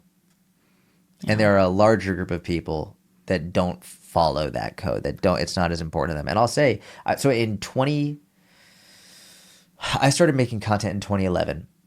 In 2014, I hired my first business coach, I think in 2013. In 2014 or 2015, I hired a coach who I remember I spoke with him and I was like, at this point in time, not many people were making content relatively. And there was this like circle jerk of science-based professionals who, if you wanted to succeed, you had to be like in that group. And everybody just pat each other on the back. And everyone pat each other on the back, and everyone promoted each other. And I told this business coach, I was like, I don't want to depend on anybody. Yeah. Because if I depend on these people in this group, then I'll inevitably have to bend the knee. I'll have to agree with it. I'll have to publicly say I agree with something that I don't agree with. I was like, I don't want to depend on anybody. The only one I want to be accountable to is me. And that's the harder road to hoe. That's very difficult, very difficult. And also you have to be, you have to have the chutzpah to say when you've been wrong, which I've been wrong so many times. Like, I'm more than happy to say it. Yeah. And fortunately, people trust you more when you're willing to admit that you've been wrong. But yes. How has that concept been missed in the past 4 years? Anyway, sorry, side note. So when I started hiring business coaches, I hired 4 business coaches. The first 3 sucked. The last one was amazing. Wow. When I started hiring business coaches to try and help me only depend on myself, Yeah. I was put into groups of people who were also hiring business coaches. And these are people who, they weren't fitness coaches because they loved coaching. They were fitness coaches because they thought it was an easier way to get rich. And so I was put in these groups of people who had no issue whatsoever with lying to make money, with changing what they believed, with changing their thoughts, with promoting things that they didn't believe in purely for making money. And then these people grow on social media and they start making more money, and that's their religion. Their religion is money. Their religion is making more, getting more followers, getting people to say, "Oh, you're so great, look at you." That's their religion, and they're okay changing their beliefs purely for that, just so that they can make more money. I'm not going to say everyone, because it's not everyone. Yeah. But it's a lot of people. Yeah. And it's causing real harm. I feel like I follow people who refuse to do that. Yeah. Yep. And they get so frustrated that they don't want to be on social media anymore. Yeah, that's exactly right. And they have huge followings. Correct. But they get so angry at all of the content. Now, I don't see a lot of that content, but then, the algorithm feeds you what you want. What you watch. Correct. And I don't watch that, so I don't see it. Yep. But that's so disheartening. And I would say across the board, just influencers in general, I feel like we're having a real shift away from that. Because even if, take nutrition out of it for a second, and you've got influencers who are just doing fashion or makeup or whatever, I think there's a real pause now to be like, okay, I'm tired of you just selling me what is the newest sale or whatever. I want to know what you're actually using. Yep. And do you like that? Yeah. And like, I think we talked about it briefly earlier, more authentic. What are you really like? Yeah. What lip liner are you actually using? Correct. Tell me the truth. Tell me the truth. Yeah. And I will buy that. Yeah. I'll buy it. But that's so disheartening. I think it's important to talk about, though, because, listen, there are great doctors and there are shit doctors. There are great nurses and shit nurses. There are great police officers and shit police officers. Yes. No one is immune to being corrupted. Right. And I think that this is why it's an issue when we have these appeals to authority. We're like, well, look, this person is a doctor, this person is a nurse, this person is this person is that. Because just because they went through that education doesn't mean they're immune to when they go on social media, they start getting all this great feedback. People don't realize, like, you start getting all this great feedback on social media, your platform starts building. Yeah. It's a dangerous headspace. It's a very dangerous headspace to all of a sudden have all these people saying, "You're so great, I love your work, you're amazing, you're an incredible person." They don't even know you. Yeah. And you have this constant feed of people telling you how amazing you are. It's very easy to get a misconstrued perception of you're a human, and you can easily be warped. You can easily be corrupted.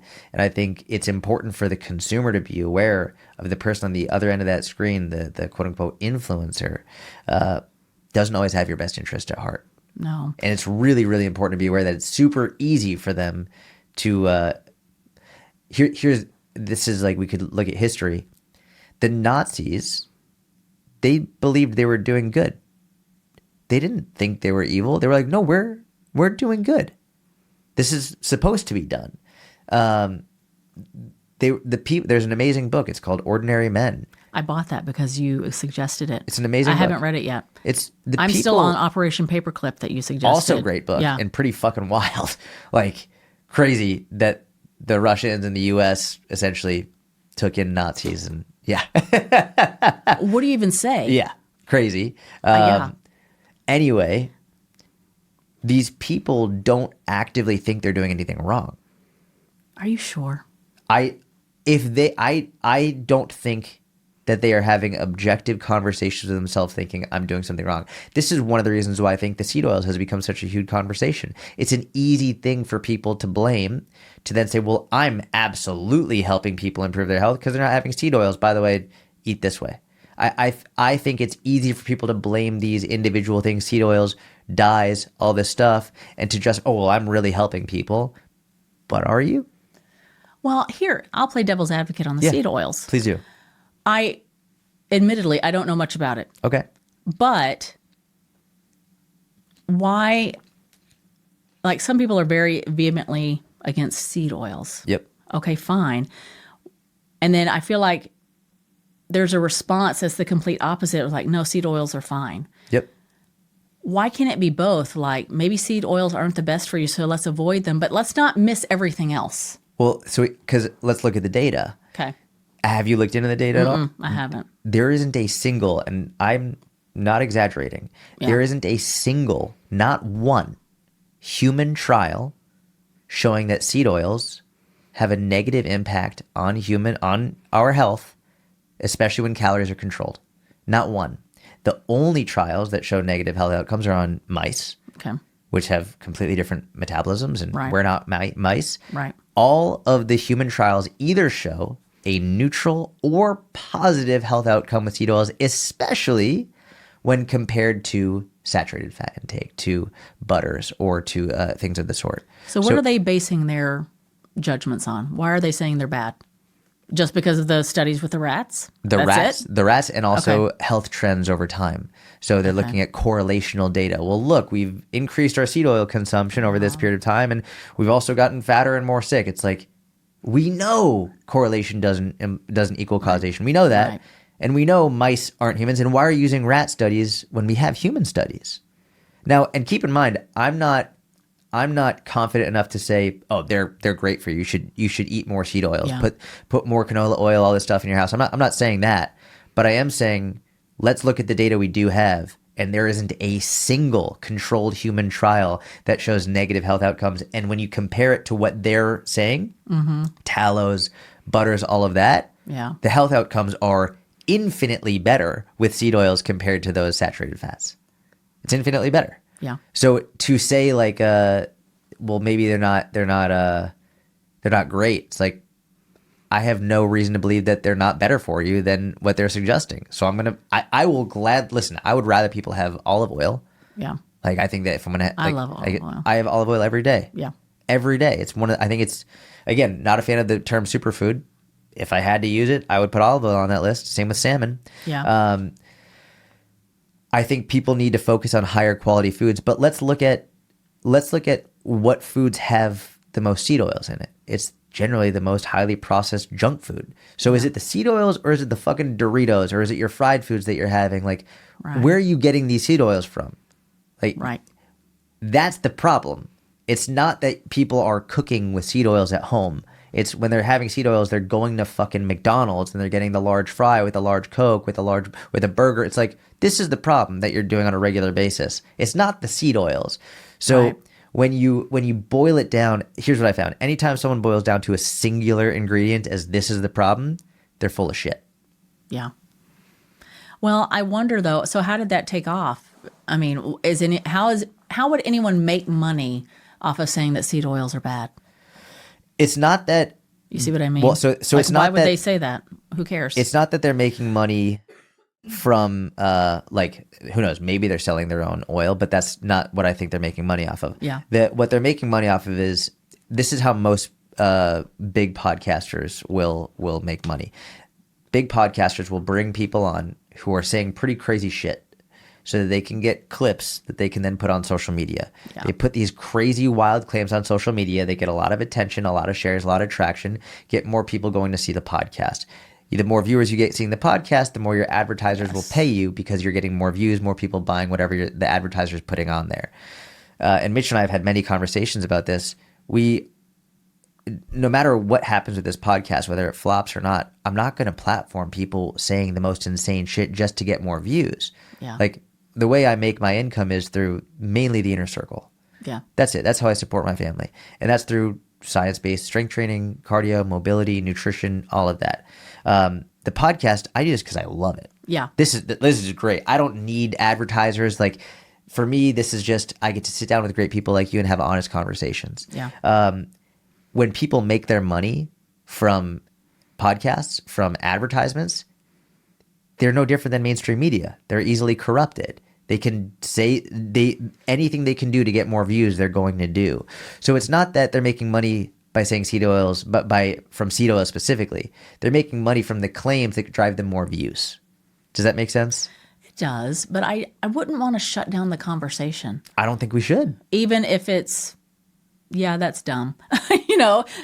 Have the conversation. Let's talk about why it's dumb, or you know what I mean? I completely agree. Yeah. I don't think there's ever, and maybe someone could push back on me on this, I don't think we should ever shut down any conversation. Right. But that's why I say, show me human trials. Yeah. That's part of the conversation. That's great. If you think seed oil is bad, great. Show me the human trials. They can't because it doesn't exist. I'm trying to have a conversation. Show me the human trials. Well, here's a mouse study. Great. I'm glad you're showing me the mouse study. But why are you using the rat study when we have human trials that are much more controlled and showing us data that goes against everything you're saying?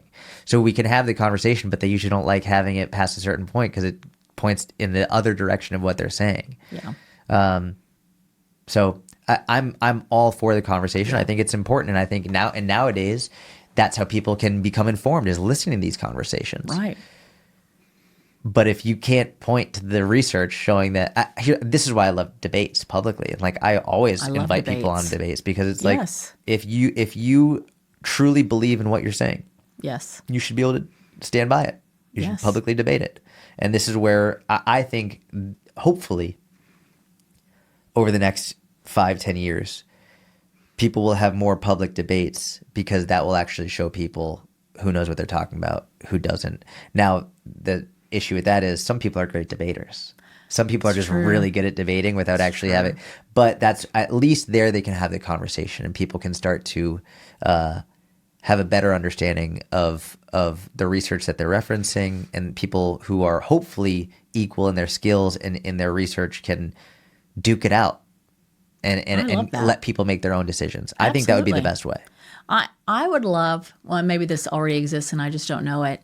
Like if Jordan was the moderator and you had two people, one pro seed oil, one against it, and just, a guided conversation where both people get their time to say their piece and then let the chips fall where they may. Like if you did a series of that, one seed oils, one on Ozempic, one on what else? The carnivore diet, one on being vegan, because that was a thing. Yep. Maybe still is. I don't know. Mitch is a vegan. Oh, you are? Mitch. Look that up, Mitch. No, I'm just kidding. Wow, I couldn't do it. Yeah, no, Mitch is actually, he's the most impressive vegan I've ever met because, so if you look at the research around the average person who tries to follow a vegan diet, it's 4 months. Yeah. That's average. And I would imagine, I don't know the research on this. I don't know if there is research on this. I would imagine it's about the same for carnivore. Like I would imagine, they're difficult.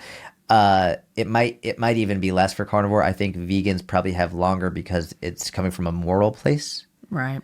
But Mitch he's dialed. Like it's not, you're not doing it for health. You're doing it because of for the animals, for your belief and like for a moral, which is I love that. Great. That's not, I eat meat and all of that, but I love when someone is truly passionate about it and is doing it for the reasons that they believe to be right. We went out to get beer one time and like there was honey in the beer and he was like, no, I'm not going to have that beer because there's honey in it. It's from animals. I thought it was a great beer. I had it, but I also respect his ruthlessness with like sticking with it. So it's not the easiest lifestyle. No, it's not. But I would venture to guess that Mitch is very educated on being vegan. Yes. And getting, nutrients from where he needs to get them. Correct. That's exactly Instead of just right. going willy-nilly, 4 months, this sounds cool. Correct. And he's aware that many vegans end up getting worse health because they end up choosing junk food as opposed to they eat things that are vegan, but they're processed foods that are super high calorie, very high fat, low protein, low fiber. So they eat vegan, but it's not like a healthy vegan. Right. So it's actually way more difficult to be vegan and a healthy vegan, getting enough Yes. protein, getting enough fiber, making sure you're preparing all your foods. Like, it's easier to be a processed food vegan than it is to be a healthy vegan. And Right. anytime you want to be healthy in something, it becomes more difficult. It's more challenging. You got to put more effort into it. I know it sucks. It sucks. Being healthy is hard. Honestly, It's it hard. is hard. I would say it's harder than not being healthy. But there's a converging point, right? Where Yeah. not being healthy then becomes harder. Yeah. Like more doctor's appointments, more medications. It's difficult to walk around. So it's like, yeah, it's more time and effort up front, but it's worth it on the back end. Yeah. Man, there's so much I want to talk to you about, and we're already like pretty far. You have time? I'm great. Cool, awesome. Yeah. I talk about blood pressure ad nauseum. Yes. I want you to talk about it because I think at this point, people don't take advice very well from their family members. Mm-hmm. I think many people, they hear me say it, they're like, yeah, Jordan, like it's almost like I'm their brother or their son. They just don't listen to me. I want them to listen to you, a nurse, talk about blood pressure. What is blood pressure, and why is it literally the first thing nurses will check when you go into the ER? When you get in there, take your vitals. Why is it so important? What is it? Yeah. So blood pressure is the pressure that the blood is exerting on your vasculature as it flows through your body. Your veins, arteries. Yes. Yep. Okay. Yes. And so if you have a high blood pressure for an extended period of, years or months or whatever, it can weaken the vasculature and cause heart attacks and strokes. Does that mean like it ruptures? Yes. Okay. It can rupture it. Yes. Yep. And how do people know if they Sometimes have? you don't know. You don't know. It's called the silent killer for a reason, because you could have elevated blood pressure for years and not know it. Now, you might know it if it's over 200 and you're getting headaches. Yep. By that time, we've got some problems. Yep. And you're in the ER. And that's so when you come in to the ER, a nurse takes 5 vital signs. It's blood pressure, heart rate, oxygen saturation, number of respirations per minute, and your pain scale. Like those are your 5 markers. Okay. And why blood pressure? Because it depends on, it may not be that important. It depends on what you're coming in for. But if you're coming in for headache, I want to know what your blood pressure is. Yep. If you're having chest pain, I want to know your blood pressure is. If you're having pain anywhere else, pain can cause your blood pressure to elevate. It's Correct. not necessarily because you have a condition of high blood pressure. It can tell you lots of things. Yep. That makes sense. But that's why. It's something where high cholesterol, it's not going to kill you in this moment. Right. It takes a long time. But if you have ridiculously high blood pressure, like it could kill you now. It could, but it's typically something that's been going on for a long time and you Right. just didn't know it. The issue with that is there's no symptoms necessarily. Right. So it could be build up Yes. over time. But then if we can even look at preeclampsia with pregnancy. Yeah. Women who have high blood pressure, maybe they had very healthy blood pressure before pregnancy, and all of a sudden something happens with pregnancy. Right. They're at risk. Their babies are at risk. Yeah. Do you recommend people check their blood pressure at home? Yes. But I will say, so a lot of times people are like, okay, I'm going to go to my doctor. They're going to take my blood pressure. Yep. Let's say it's a little high. Let's say it's in the 130s or whatever. A one-time reading, or let's say you went to CVS and you're going to stick your arm in that thing that's really uncomfortable and you're like, oh my God, is this thing going to loosen up? I love that thing. Right? And it's high. So you get the reading that comes back that says high and you're like, oh my God, I've got high blood pressure. Yeah. One reading is not a diagnosis. Correct. So what I recommend, if you're a person who are like, hey, I know that I've been borderline, or I'm just curious, I would get off of Amazon, get one of those automatic blood pressure cuffs. Yep. And then I would keep a log Yep. for a solid month. Okay. Maybe it could be shorter or longer or whatever. And then I would do it first thing in the morning. As soon as you wake up. As soon as you wake up, before you have caffeine, because Yep. caffeine will increase your blood pressure. Yep. And then when you exercise, it increases your blood pressure. So that's why, oh my God, my blood pressure can never get up. No, that's not true. It's sustained daily, weekly, monthly for long periods of time. So I would take it first thing in the morning and then take it at night. And then, you have one column that says AM, one column that says PM, and then you keep your dates over here and just watch it. And then if you're like, oh, this day was really high, well, why? What'd you do that day? Are you a smoker? You're going to have high blood pressure. Are you a drinker? That's going to cause high blood pressure. Big problem. Which is ironic because I think, correct me if I'm wrong, I think in the moment, alcohol can reduce blood pressure in the moment because doesn't it's a vasodilator. So in the moment, it will decrease blood pressure, but long term, it has negative effects. I think that's correct. Maybe I'm wrong. I don't know about that. I know in the ER, if we have someone who comes in and they are plastered, like not, yes, you'll check their vital signs, but you mostly want to check their blood sugar because it can it can dump your blood sugar. Yep. So, I don't know. That's why type 1 diabetic or any diabetic can have real issues with drinking alcohol. Oh, yeah. So, and an alcoholic in general can have problems with it. But I don't know I don't know what alcohol does in the moment when you're drinking. I don't know that it's that big of a concern, but alcoholics in general have blood pressure problems. Yeah. Generally, alcoholics have a lot of fucking problems. Lots of problems. A lot of physiological, psychological issues. Yes. Yeah. Makes total sense. Yeah. First thing in the morning. Mm-hmm. And then at night. And then keep your log. Keep your log. And then if say on certain days it's higher, think, okay, well, what did I do that day? Did I have more caffeine than normal? Yep. Was I more stressed than normal? Was I in pain for XYZ reason? And then if you go to the doctor because you're concerned about high blood pressure, then you have actual data to take to them. Correct. Back to yourself as an experiment. Yes. You have actual data about yourself that you have collected, and then that will help your provider and you make a more informed choice versus you showing up, well, you were here a year ago and it was still high, let's stick you on a medication. Well, hold up. Yep. I have a whole log. and I can speak to the log on what I was doing. It's a much more, in general, I feel like patients should take a much more active role in their own 100% health, their own education. I've had some patients where they'll run out of medication and they'll be like, well, the doctor didn't refill it for me. I just didn't think it was important. You're like, are you out of your mind?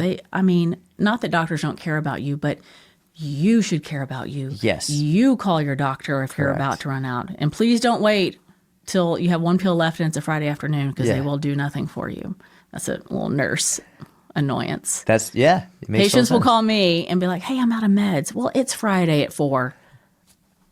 What do you, I cannot do anything about this. I know. So, but anyway, that's actually really good to know. Yeah. Don't wait until you're almost out. Let me ask you this. And so checking let's say someone goes on Amazon, gets the blood pressure monitor. Yeah. I've had the same one since 2020 off Amazon. It was like $20. Yeah. We'll put the link in the show notes. Well, let's say they're setting up for it. Feet flat on the floor. Yep. Arms rested. Mm-hmm. You sit down, you wait for 5 minutes or so before you do it. You don't just sit down and jump right into it, right? You take a few minutes. A few deep breaths. Calm down. Yep. You don't want to have your legs crossed because that can cut off circulation and cause pressure to be artificially high. Yep. Both feet on the ground. Take a few breaths. Put it on your arm. Start. That's it. Don't be talking when they're taking it. Sometimes even as a nurse in triage, they're talking, Relax. Just don't talk for a minute.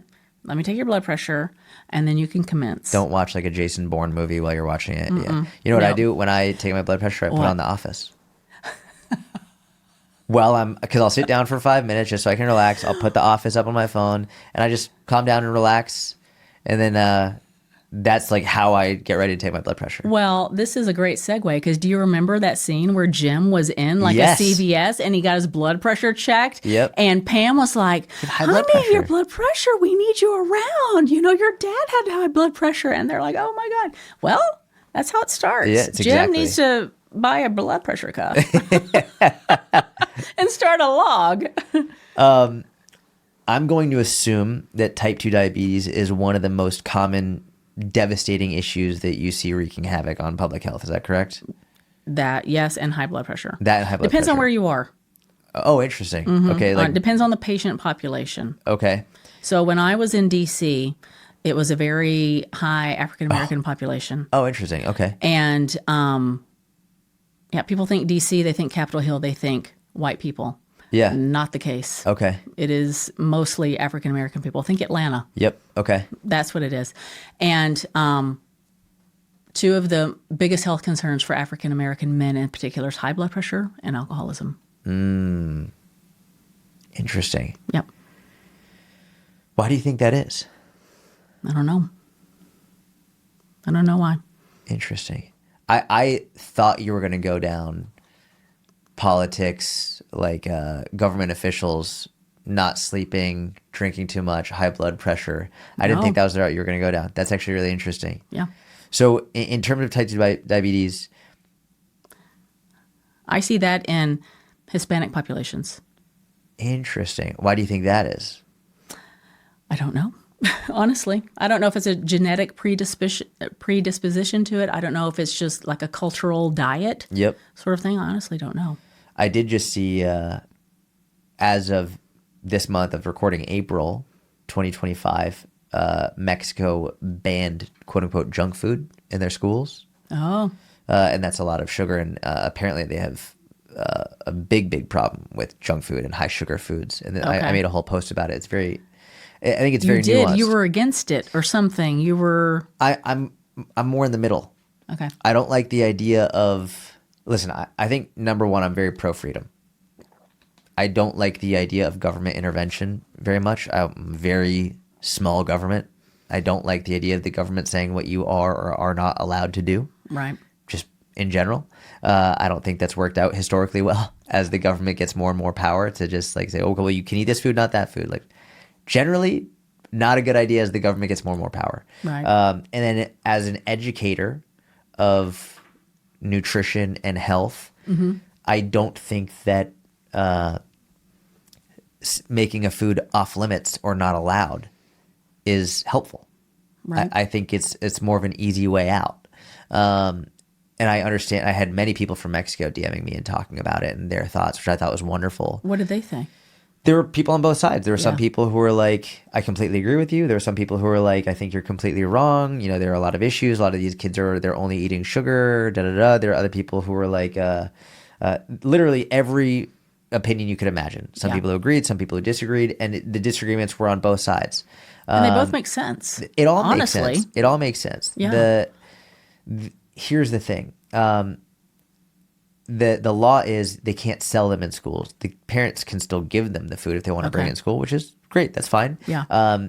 I think a better strategy would be and this would take more time and effort, but you can sell it, but each kid is allowed X number of I don't know what term, points or X number of items that they can buy per week, right? Now, one of the major issues with this is, well, what's classified as junk food?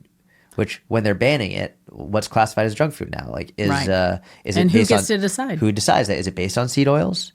Right? Is Right. that the issue, or is it based on how much fat it has, how much sugar it has? Like, who's deciding what junk food is? It's a big fucking problem. Right. And is it based on who, like, which, because companies are going to lose out on money from this, a Right. lot of money. So is the company able to have influence and say, hey, like, keep our food in there because we're going to pay you more there's corruption Right. everywhere. So there's a lot of issues with it. But I think a better strategy is keep it there, and each kid gets 2 per week. 2 junk food purchases per week, 3 junk food purchases per week, whatever it is. I don't know what the exact number is, but then, by the way, like now, and maybe you could reward them. It's like, here's what I plan to do with my daughters in terms of teaching them finances as they get older. Yeah. It's like, hey, you can either get $1 now, or at the end of this month, you can get $3. As they get old, not right now. My oldest is 2.5, Yeah. but teaching them what it means to have compound interest, teaching them what it means to not just give in to your immediate desire, your impulse right now. I'll have the dollar right now. It's like, well, if you wait to the end of the month, you could so great. that's stuff that I want to do. And like, these are systems that I would like to put in place in schools where it's like, listen, if instead of let's say you see kids and some of the kids have like they have at the end of the month, they have points left over where they haven't had their treats. It's like you could give them some prize. You could, like, I'm really proud of you. Like, I saw you making that choice of choosing the apple as opposed to the sour gummy worms. Like, you're really focusing on your food quality. I think that's amazing. Yeah. You don't punish the kids who used their points, but you do reward the kids who did focus on foods that were going to be better for their health. These are things that would take more time, more effort, more energy, and require more education. But that's what would actually, in my opinion, lead to better health outcomes as opposed to saying you can't have this at all. Right. You know, when I first saw your post about that, and then hasn't there been talk about in the US about banning junk food and that sort of thing? I think what I immediately thought was if we could revamp the food that we're giving children for lunch Yep. and make it better, maybe they wouldn't want the junk food. Yep. You know, versus Agreed. the canned junk, the canned pudding, and you stick a slop on there, and the cans of corn, Yep. and, you know, the pizza, rectangles, though there might be a revolt if you took those out of the school. But, like, make it like actually, didn't that chef, Jamie Oliver, didn't he do like some sort of school revolution where he's this famous chef and he went in and I think he was teaching the ladies like how to make better food with what they had or something like that. I think if you offered children better food, maybe I'm just thinking as an adult, if I had an option of a really good, healthy meal that was good and balanced, maybe I would not want to, eat the Doritos out of the snacking machine. 100%. I mean, I remember seeing like green beans that just were terrible in school. It's like, why the fuck am I going to choose that when I could get any Pop-Tarts, when I could get Oreos, whatever it is. But I also think, just as a coach, people respond well to incentives. Right. This is why I would really enjoy incentive programs across the United States for people to lose weight, to maintain healthy body fat percentages, to go to the gym regularly. What would your incentives be? Oh, man. There are so many. So I do know some insurance companies have incentives for getting people to work out consistently, but I would like to expand them in terms of here I'll sidestep. I'll do what Trump calls the weave, where he's like he'll weave, where it's when I'm looking at people's diet. Generally, when you say you're not allowed to have something, it's a really bad idea. Yeah. Because as soon as you say you can't have this, that's all they want. Yeah. So for me, rather than saying I'm taking this away, I want to add in. This is what you get. We're going to add fruit in, we're going to add fiber in, we're going to add protein in. You can still have the other stuff, but we're going to add this in. This is what you get, not what we're taking away, which is more of an abundance mindset. I think when we're punishing people or shaming people or guilting people, it actually does more harm than good statistically. Whereas if we provide an incentive for you get tax breaks for maintaining a healthier body fat percentage, you get tax breaks for consistently going to the gym. You get tax break, and again, tax breaks is just one, but you get incentives for improving your blood, for going to your doctor's visits, for actually going to see your doctor, for getting that checkup. These are all things that, and listen, we have these wearable devices that can track your. This tells me how much cardio I got every week, how much deliberate cardio I got. If you could easily, if you wanted to upload like, hey, I got 150 minutes of zone 2 cardio this week. Cool. Awesome. Well, now you get a stipend for your groceries. Now you can get like more, like we're going to give you X amount of money for like, congratulations. You get X amount of money to use towards your groceries, to your grocery bill, whatever it is.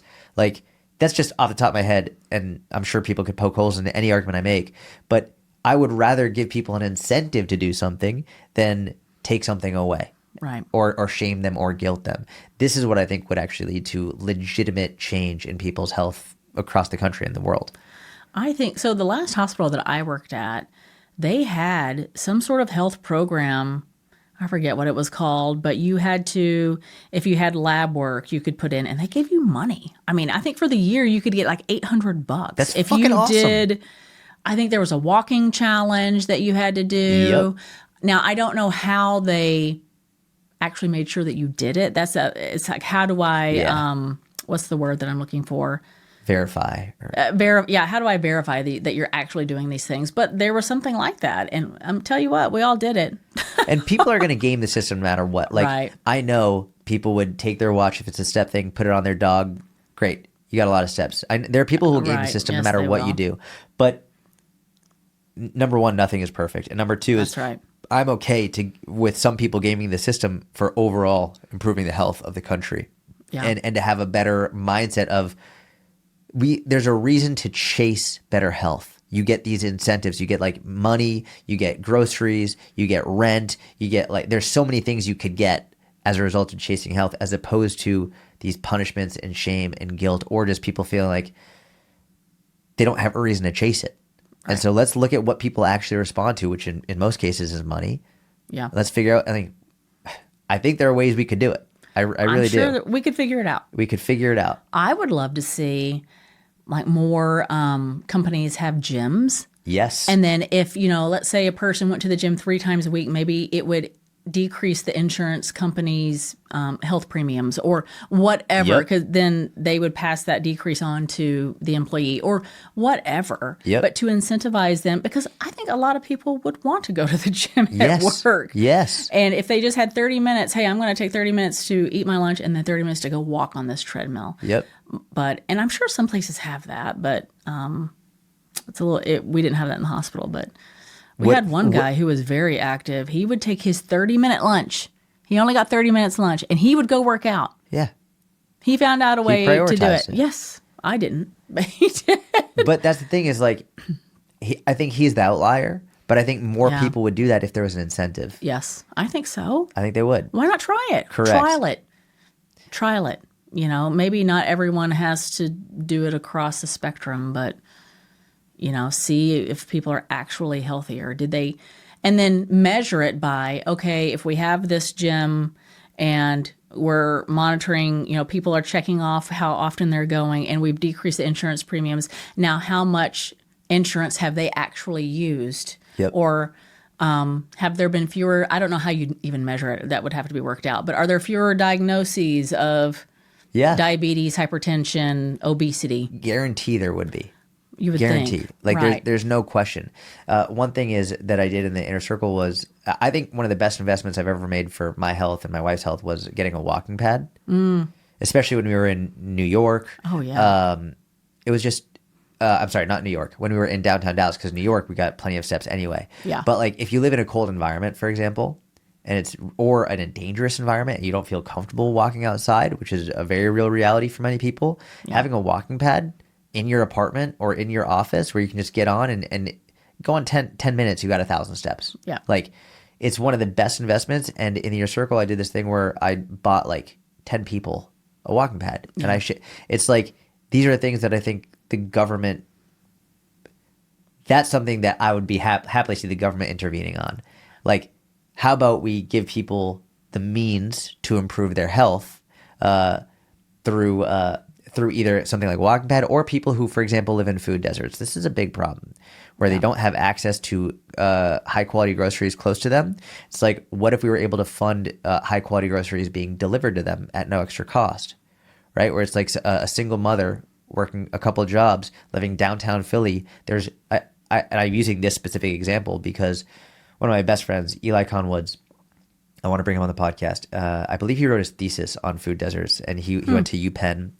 I was at University of Delaware. I would go visit him. We'd walk around downtown Philly, and we would walk for blocks and blocks and blocks and blocks and blocks. Yeah. No grocery stores. We found one grocery store in miles, and their vegetable section was a box of onions. Stop it. That was their vegetable section. And I'm thinking, what individual who's working multiple jobs, has kids, doesn't have a card, like using public transit? How the fuck are you supposed to get high quality foods if this is the only thing you have access to? Right. Which is a major problem. It's like, well, we have food delivery services. What if we were able to find ways for the government to intervene, to fund or subsidize these programs to deliver high quality groceries to people who aren't able to have the time, who don't have the luxury to go out and actually buy it, or don't have the income to have it delivered. Right. These are things that would actually improve our health. Yeah, you get a tax write-off or decrease if you live in this zip code. Yeah. Or it was these certain zip codes, because they know they do a census on there's no grocery store within whatever miles. Yes. Yeah. There's ways to do it. There are ways to do it. And these are things that, looking, for example, at RFK right now, who I was really excited about early on. The reason I was excited is because people are so on the opposite. The reason I was excited about RFK is because as he was campaigning as a candidate before he moved, from Democrat to independent to running or to being with the Republicans. He was the only one promoting unity across both parties. The only one, and hard. He was pushing it harder than I've seen anyone do in the last 10 plus years. And it was really refreshing because we are so divided as a country. It's sad and scary. And then to see how hard he's going against seed oils and food dyes, which the food dyes, I'm not mad about it. But out of all the things that we could really be focusing on, that's not...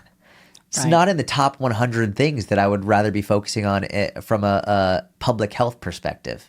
There are so many other things like we're talking about right now that would have a dramatic impact.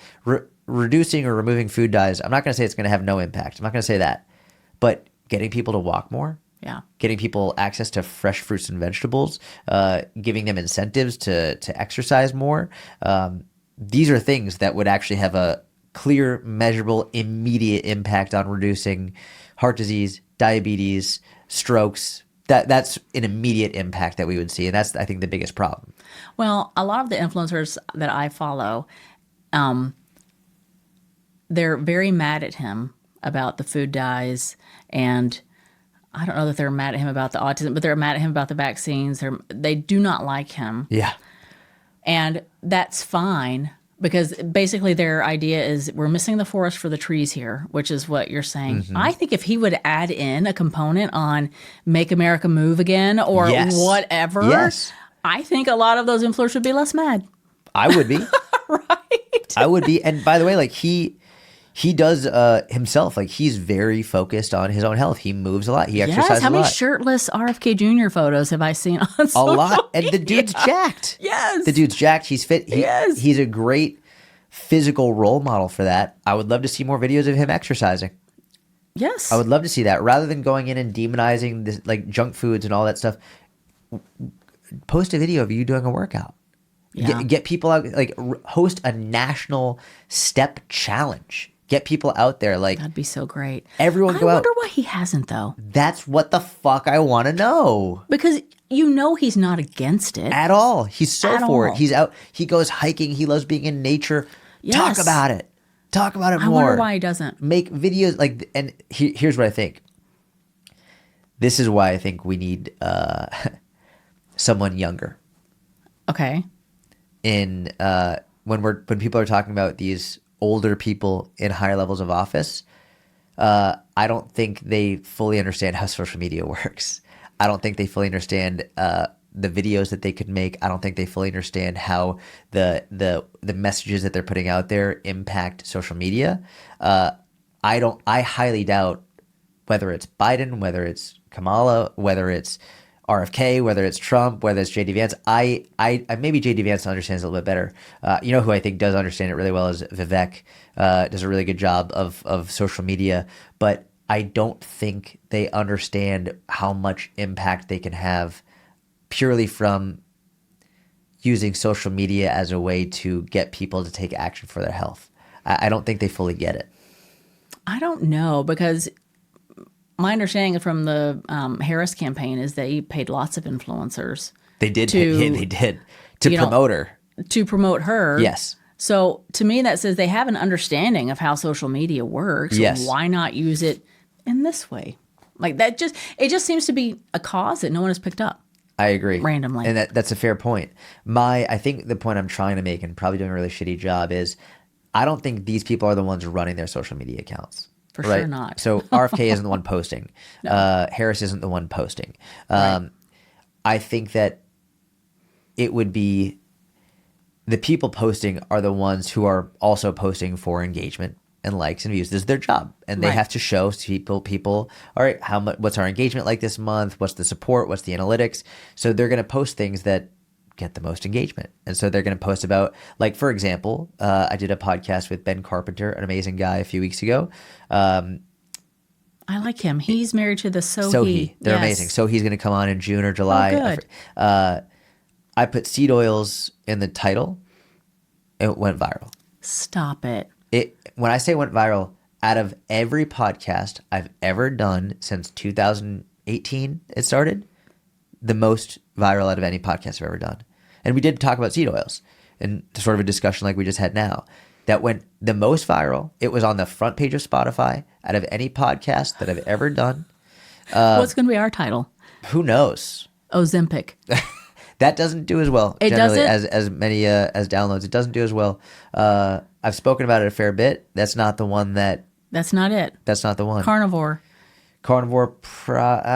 People know what I'm going to say about carnivore. Who knows? We'll see. Seed oil part 2. See, that would probably do really well. That would probably do really well. I'm just kidding. It could be like nurse and fitness influencer debate seed oils, or seed oil debate nurse versus influencer. That would do really well. Turns out they agree. Turns out. But I mean, you played devil's advocate, and like Right, we had a yes. great conversation about it. Yes. But either way, going back to the whole conversation of the people who are running the social media accounts are incentivized to only post about things that get ridiculous engagement.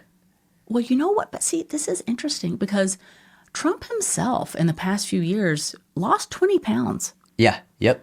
And I think he just had his wellness check. And like, why wouldn't they talk about that? Why did he want to lose 20 pounds? Yep. How did he do it? How did he do it? Because exactly. you put his name on anything and people are buzzing about it, whether they hate it or whether they like it. Yep. But that's another, get RFK Jr., the 7-year-old shirtless again. Let's talk about how Trump lost this weight. Let's talk about it. Let's talk about it. And they just came out with his physician's report and all this Yes. stuff.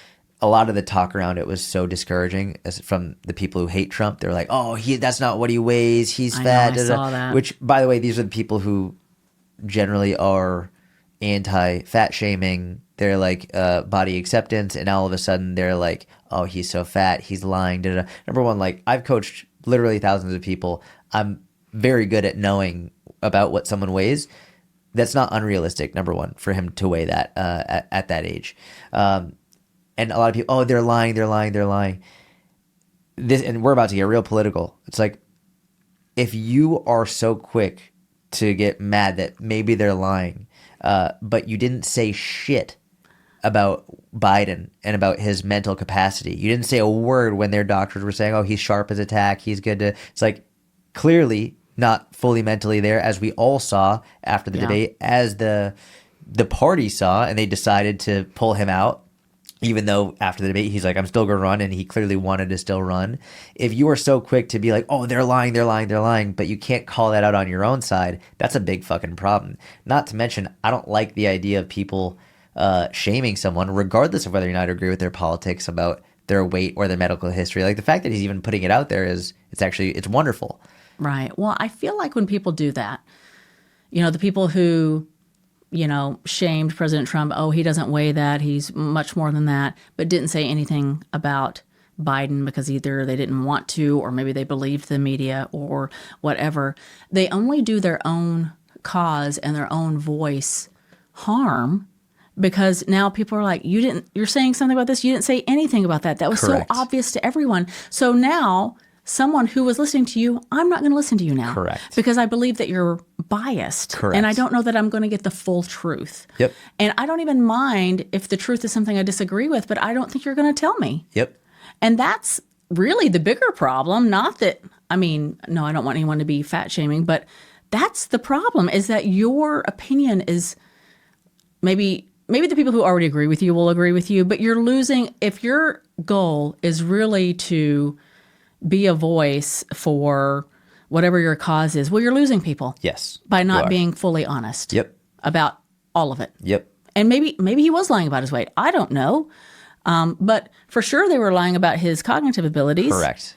But you're not willing to say that, well, then I've got questions. That's exactly right. Yeah, I completely agree. And this And you're is only where, hurting yourself and your own cause. That's exactly right. And again, people will trust you more if you admit either your mistakes or quote unquote your sides. And I hate the side thing, but like your side's mistakes. If you can admit, yeah, that was a big mistake, immediately trust you more. Or say, this is what I think and why I think it. And then when more data comes out, 3 months, 6 months or whatever, say, hey, I was wrong. Or, hey, I was right. Or, hey, we're making a change in how we view this, and these are the reasons why. Yep. And stick with us. And then you do it again. And you're just fully transparent. But people don't do that. And maybe we're talking about COVID now. We don't know it. But they didn't they didn't tell the full truth because they just wanted everyone to get vaccinated. Correct. And maybe they believed, maybe it was for a good reason in their mind because they believed that that was the best course of action. Yep. But now people are finding out that there were things that you didn't tell. Correct. And It was so- deliberately hidden. Right. So how do I know now? Like, I'm listening, but I've got questions now. Yep. And I'm questioning things in a way that I didn't question before. I never questioned vaccines. Are you kidding me? And it's not that I question them now. I'm pro-vaccine, but I'm just saying when you pick and choose what you're going to tell because you want a certain outcome, even if that outcome is good, I'm not saying it is or it isn't, but even when people find out that you hid things from them Yep. for good or bad reasons, Yep. whatever, they're not going to believe you. If- And it's going to hurt the entire system. Yep.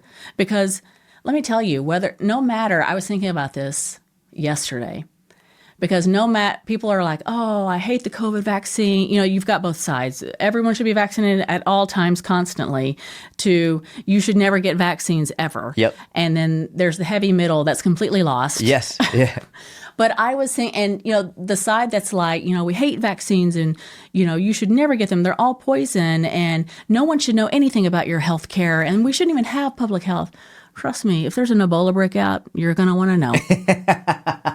Yep. So if there's a TB breakout, tuberculosis breakout in your community, you're going to want to know. Yep. So let's not throw the baby out with the vaccine bathwater. Yep.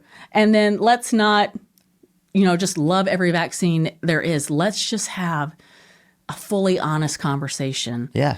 And I feel like, at least lately, I know RFK Jr. has said lots of things, and I honestly don't even know everything that he said. I don't follow every single thing, but I feel lately he has said, we just want the people to have all of the information, That's it. and then you make your own Correct. choice. Correct. Now, maybe he didn't say that always. I'm sure he didn't. I think he is anti-vaccine, and No, some I've vaccines. heard him say he's very pro-vaccine. Well, you hear everything. It's hard. So I'm just the regular person, not even the nurse. It's hard to know what to believe these days. Correct. Because this side is yelling, barking, this side, and this side. And then in the middle, people are like, I just need to go to work. Yeah. Like, I can't parse out who's lying to me today. Yep. I just need to go to Starbucks and make the coffee. Correct. But I am very pro Truth. transparency. That's it. Even if it's not what I quote unquote wanted to hear. At this point, I don't even know what I want to hear. Correct. I just want to know what it is. Just want to know the actual truth and the data. Like just Right. objectively, what does the data show? That's all I want to know. Right. And I'm with you 100%. And the hard part is like, we've heard politicians say things so many different times. We don't know when they're lying to us, when they're just saying Right. something to appease us or whatever it is. And they literally will lie through their teeth constantly, and then the Yes. media doesn't help. And so there are a lot of issues. I want to talk about COVID. Okay. I want to talk about COVID. You worked through COVID. You were a nurse on the front lines in COVID? Not in the front lines. Okay. I was in case management at that time. Okay. Working remotely. Okay. So I was already working out of my home. Okay. And then I go with my patients to their appointments. But I was not on the floor in the ER taking on the incoming. No. Did you have close friends, Oh, colleagues? Many. Yes, many. Can you explain the experience of what COVID may have been like for a nurse working on the front lines? It was overwhelming. Absolutely overwhelming.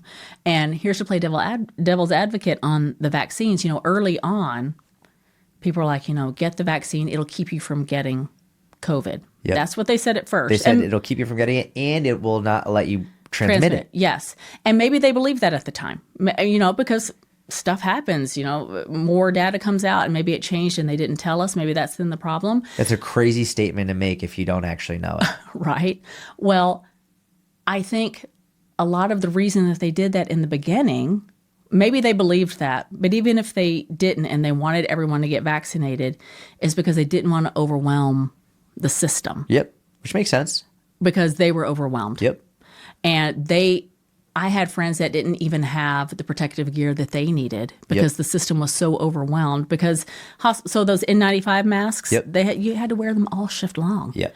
And the hospital didn't have enough. So just for people who don't know, the way that there's a way to don and doff a mask. Oh, okay. To put it on and take it off. So let's say there's two kinds of masks and there's different precautions. So say you come in, someone, and they've got respiratory symptoms. Let's say they have COVID and they're going to put you on certain precautions. And I think early on they were putting them on airborne precautions, which means you use that N95 mask. It's a very specific mask that you have to be fitted for annually. So all these people out here buying them, I don't even know that they had the right one and that if it fit them properly, but whatever. And so you have to gown up. You put on your gown, you put on your gloves, I think, and then you put on the mask that you were fitted for. There's only two. And then you go in, and then when you leave that room, you take off your gown, and then you take the mask off and you put it in the trash. And then you wash your hands or do your alcohol, depending on the precautions. They were so...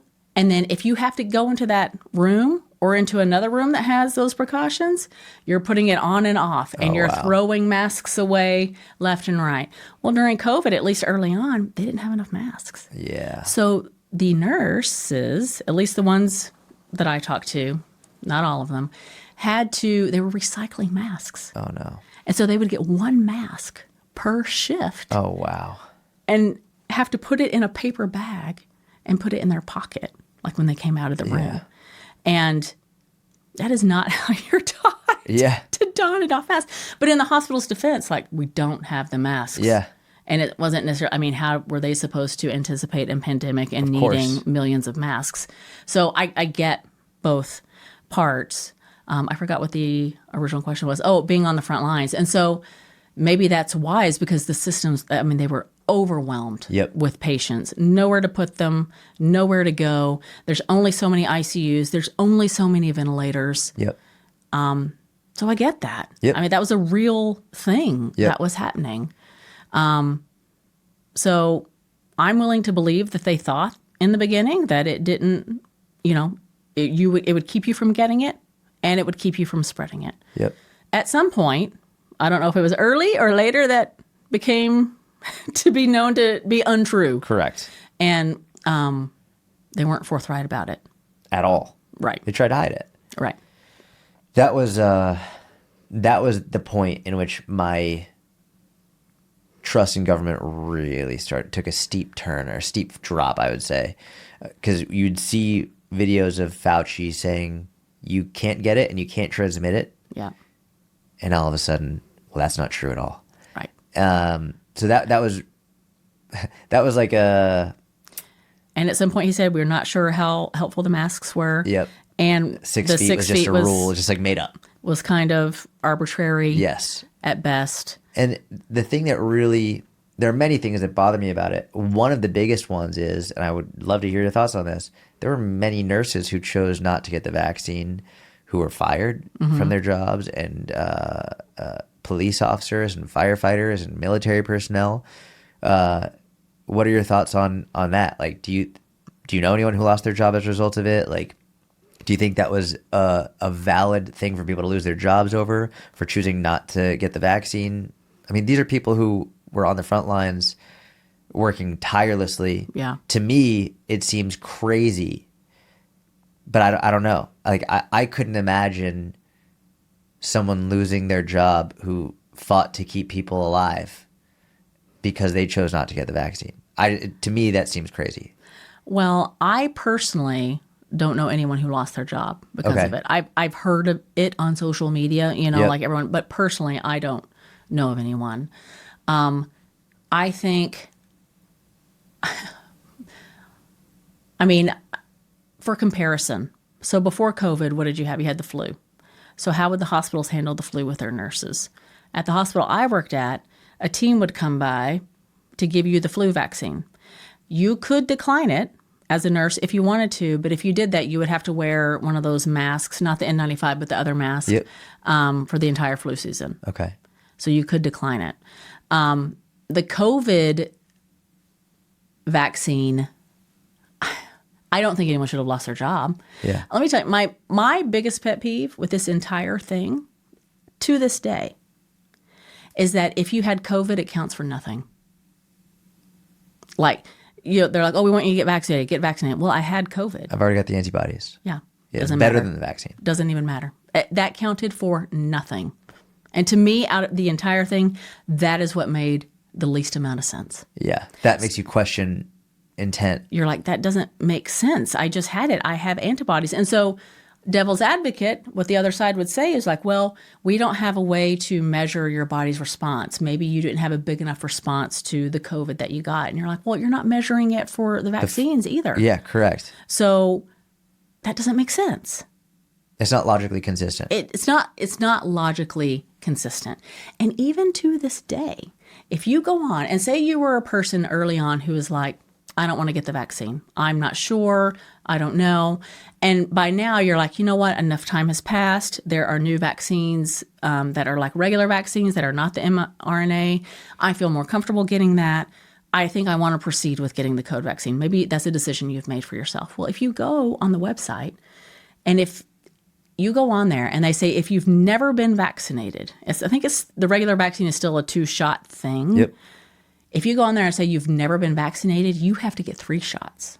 You have to get a makeup shot. Nowhere on there does it say, but wait, I've had COVID. Right. How does that not count at least for one? Yeah. Doesn't count. And that's not standard for any other vaccine if you've had like the flu or any of that. Well, I don't really know. I don't know that it ever really came up with the flu. Yeah. Because flu wasn't as big of a deal. Right. And then other vaccines like MMR, I mean, that stays in your system and you draw titers to make sure that you still have antibodies. So it's apples to oranges. Interesting. Okay. So I'm not sure, honestly, but it just stands to reason if I've had it. And even the CDC says, if you've had COVID, you should not get a vaccine. Correct. What is it, 90 days? Yep. At least that's what the guidance was a couple of years ago. I'm not sure what it is now. Yeah. But even back then, I had a friend. She was like, I just had COVID in January. For her to come back to work in February, she lacked a booster or something like that. They're like, you have to get a booster. She's like, I just had it. Right. Like January. Right. It's February. Like I shouldn't be getting it according to the CDC's own guidance. Correct. They weren't following that. And it seemed to me, it's a blatant disregard for individual liberty and health over their body.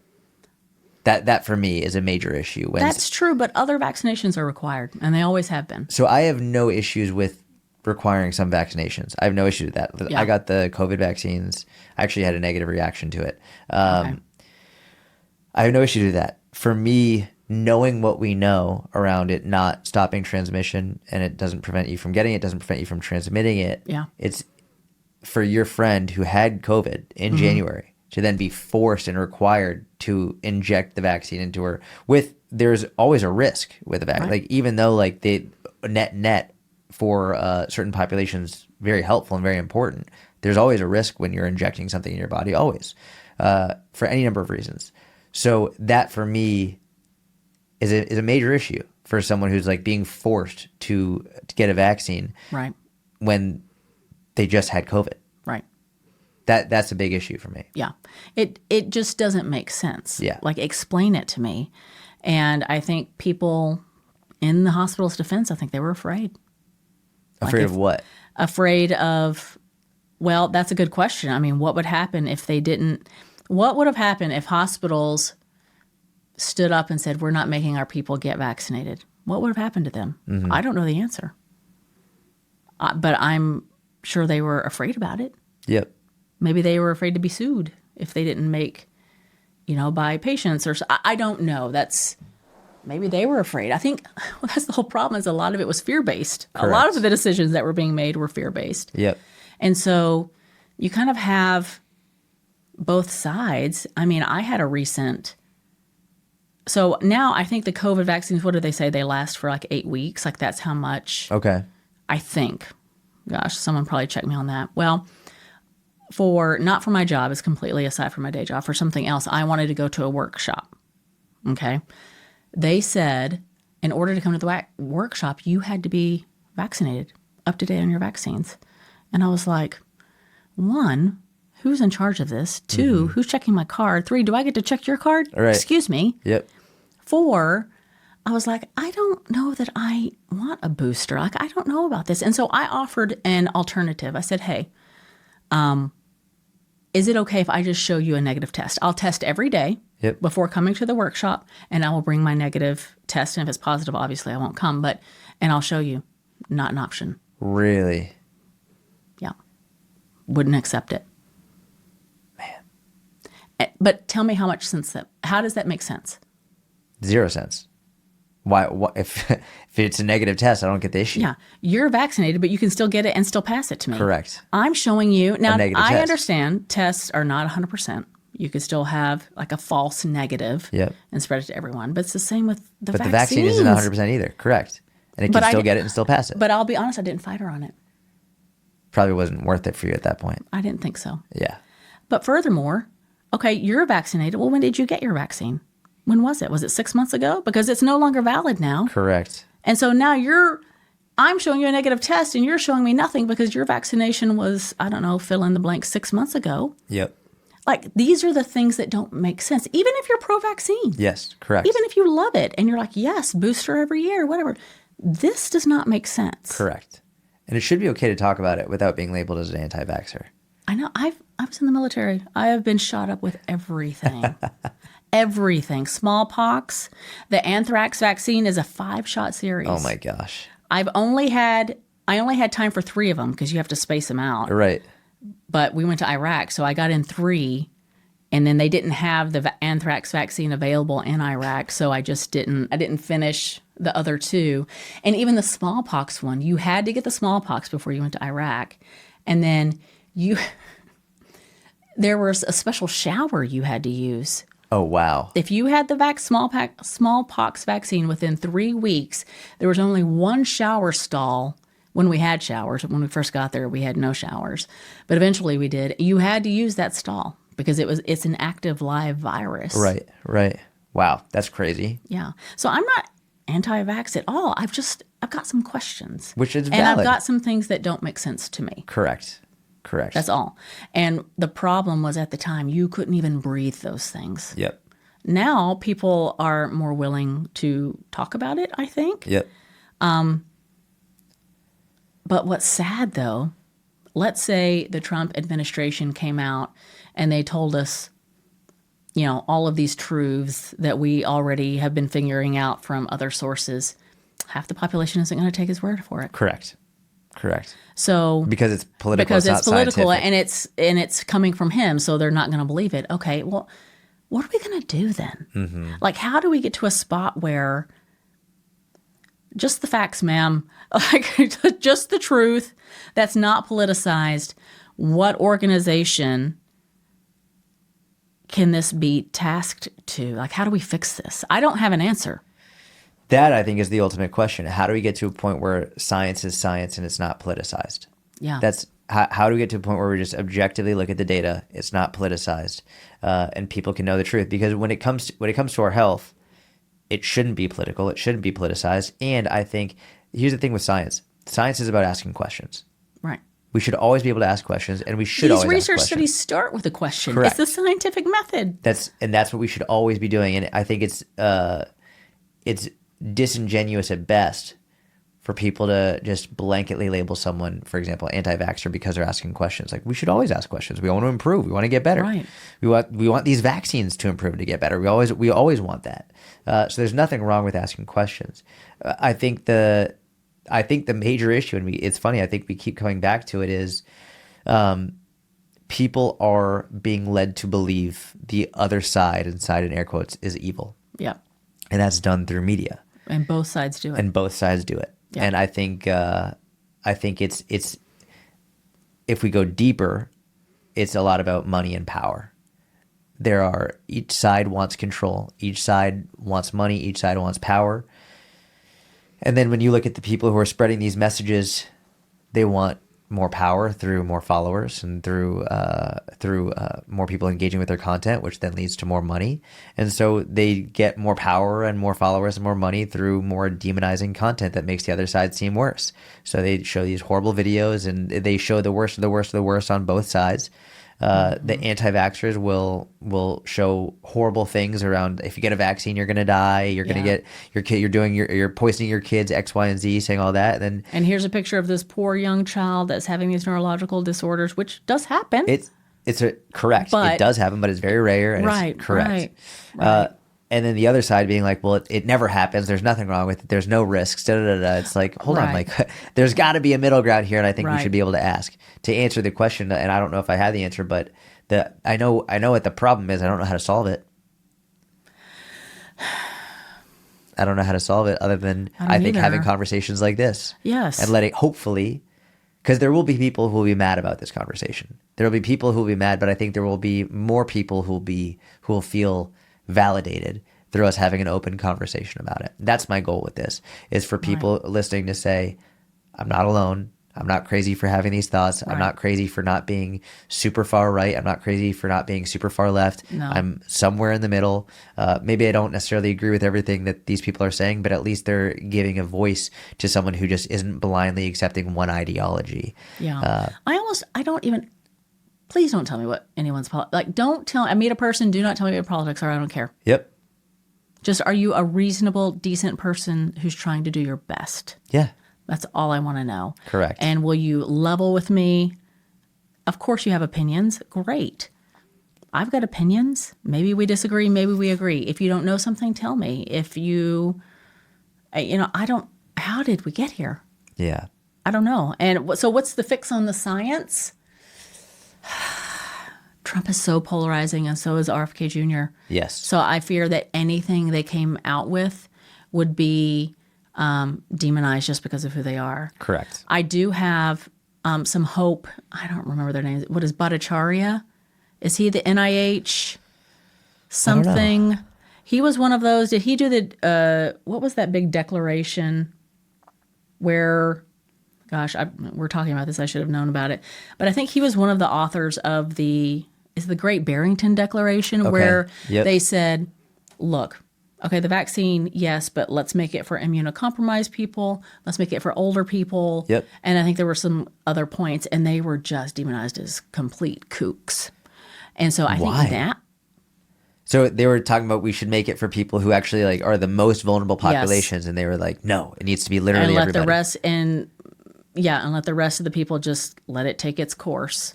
Yeah, I think but now I think he's in charge. Is he in charge of the NIH or the FDA? He's in charge of something now. Yeah. But he's very well respected. And so I'm like, well, maybe if he comes up with something. And there's another guy too. I'm forgetting their names. Maybe if it comes from, because RFK Jr. is a politician. Correct.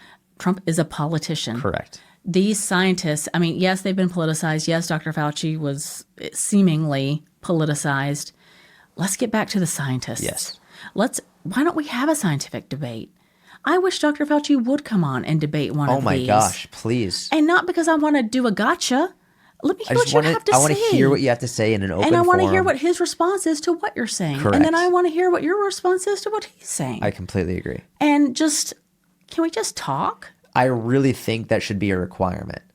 I think it should be a requirement that if you're in this level of public visibility, public health, making these decisions, you should be required to go out and listen. They have congressional hearings. You should be required to go out and show you can hear my daughter's footsteps upstairs. Is that what it is? Pop, pop, pop, pop. I love that pitter patter. So cute. You should be required to go out and not have a 15-minute or less soundbite on a mainstream media. Go out and have a real conversation with the people of the country, the people who are taking this advice, who are taking often these requirements. Let's have a real dialogue and answer their questions live. I think that's why Trump and Vance won. Oh yeah, yep. Whether you hate them or love them, yep. Kamala wasn't willing to do that. She wasn't willing to go on the podcast and have these long form 3-hour conversations that they were willing to have. I don't know if she wasn't willing, or if they wouldn't let her. But that's the other part of the problem. If I'm going to be the commander in chief, I'm going to tell you what I'm going to do. Correct. And you're going to get behind me. That's how that's going to work. Yeah. And so, because she didn't lead in that way. Yeah. People were like, I'm not sure. I'm sure there are plenty of people who don't like Trump are like, I don't know, but I'm not really sure what you stand for. Yeah. If I felt like I knew you better. Correct. Where we could just have a conversation. Yeah. She could have won, I think. Listen, I think the results could have been very different if there had been a long form sit down conversation with someone who would give her an opportunity to state what she actually believes without these like short, ridiculously fast cut clips to try and make someone look a certain way. I believe Joe Rogan would have given her a fair shake. He shared the conversations. He's not a conservative. Hello, he's not. He's promoted Bernie Sanders in the past. Yes, I think he's endorsed Bernie Sanders numerous times. Yes. I think the mainstream media, again, like even when this was a whole issue, when they made it out to seem as though like he's promoting horse dewormer, right? And then they say like he's taking horse dewormer. It's like millions of people have taken this medication before, and then they literally changed the color of his face. They put a filter over his face to make him look sick. When it was like this is CNN like changing what he looks like to make him look sick, and clipping what he said in a way that makes it look way worse and not accurate. Even when he had Cuomo come on his podcast and talk about this, or Gupta, I think it was, come on his podcast to talk about it.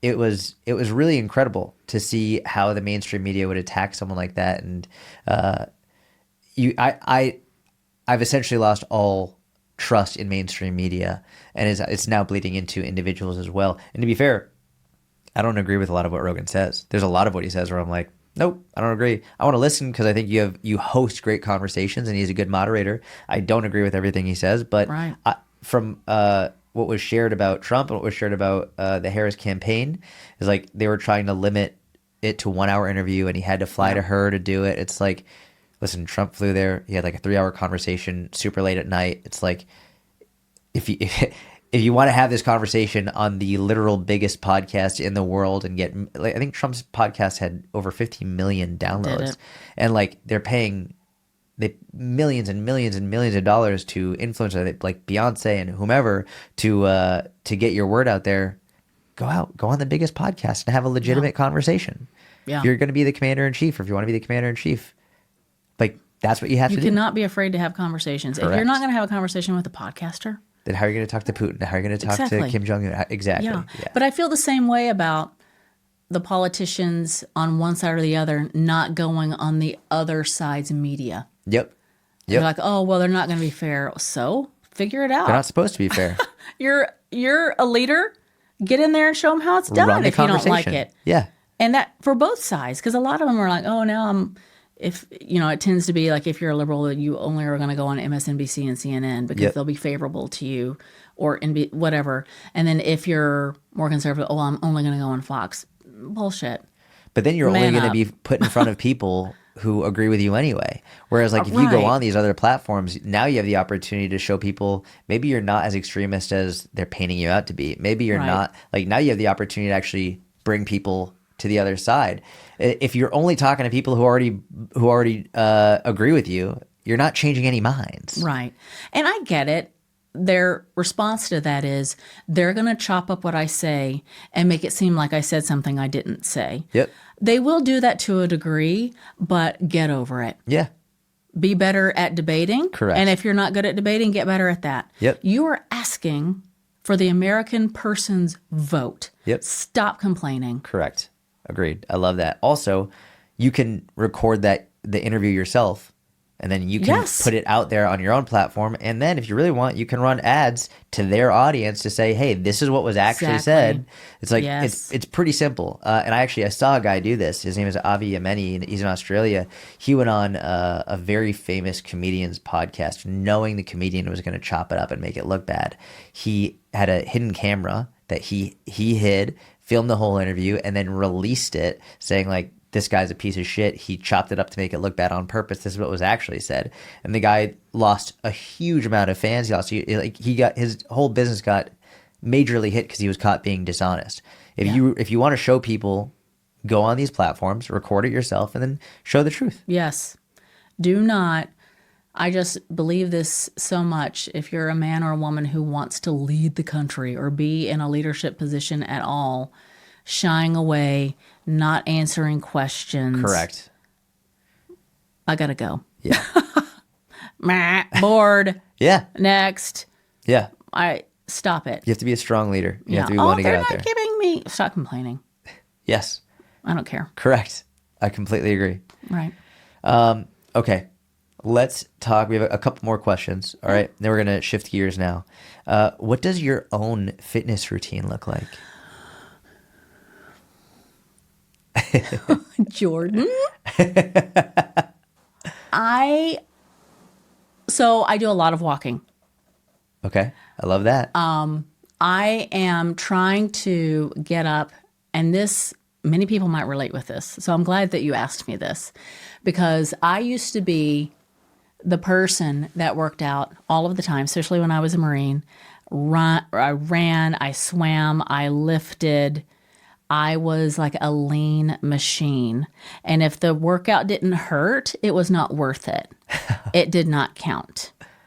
And then at some point, over midlife, I don't even have kids, so I don't even have that excuse because that's a genuine thing that takes up, especially moms, their time, dads too, but I don't even have that.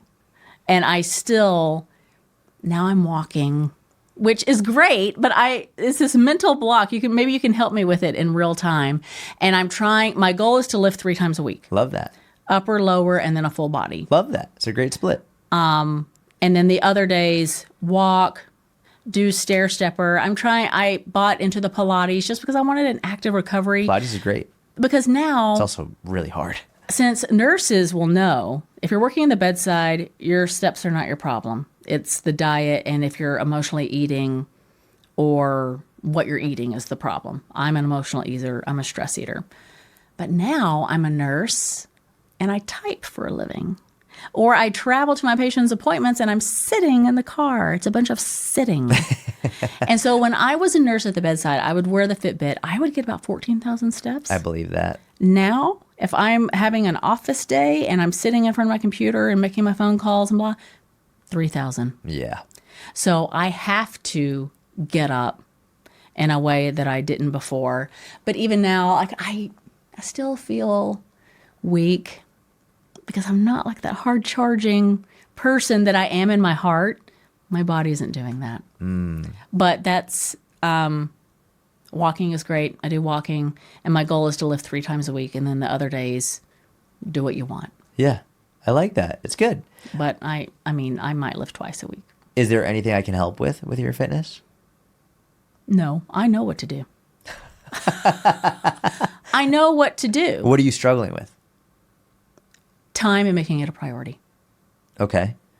Making what specifically a priority? Because you get your walk, you get your steps in, your strength training 3 times a week, or your goal is to do that, like nutrition. Which one is like the hardest one to make a priority? The working out. The strength training? Yes. Strength training, and then the other classes. Okay. It used to be, when I was really into it, there was nothing that would stop me from working out. Now, everything. And I allow it. This is not something that's happening to me. This is what Erika's doing to Erika's self. And so for me, it's changing that mindset. My life works better when I do it first thing in the morning, because then I can forget about it. Yep. It's not required. I understand you can work out anytime. It's no big deal. But for me, by the end of the day, I'm mentally exhausted.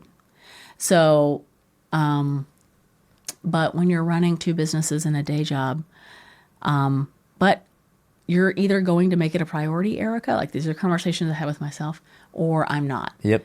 And I haven't been as much as I want to be, because one, I want to be in better shape. I'd like to decrease my cholesterol by losing 10 pounds. That's how I know that. So I just have to do it. What is the biggest roadblock from getting these sessions in? Feeling like I need to start work. So it's like, I need to be productive. I need to get work done. Yes. Need to get work done. Yeah.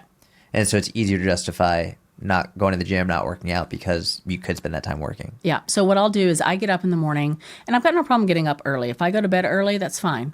And I will eat my breakfast, and I eat 2 eggs and my organic sourdough, and I have my coffee and my half and half, and it's glorious.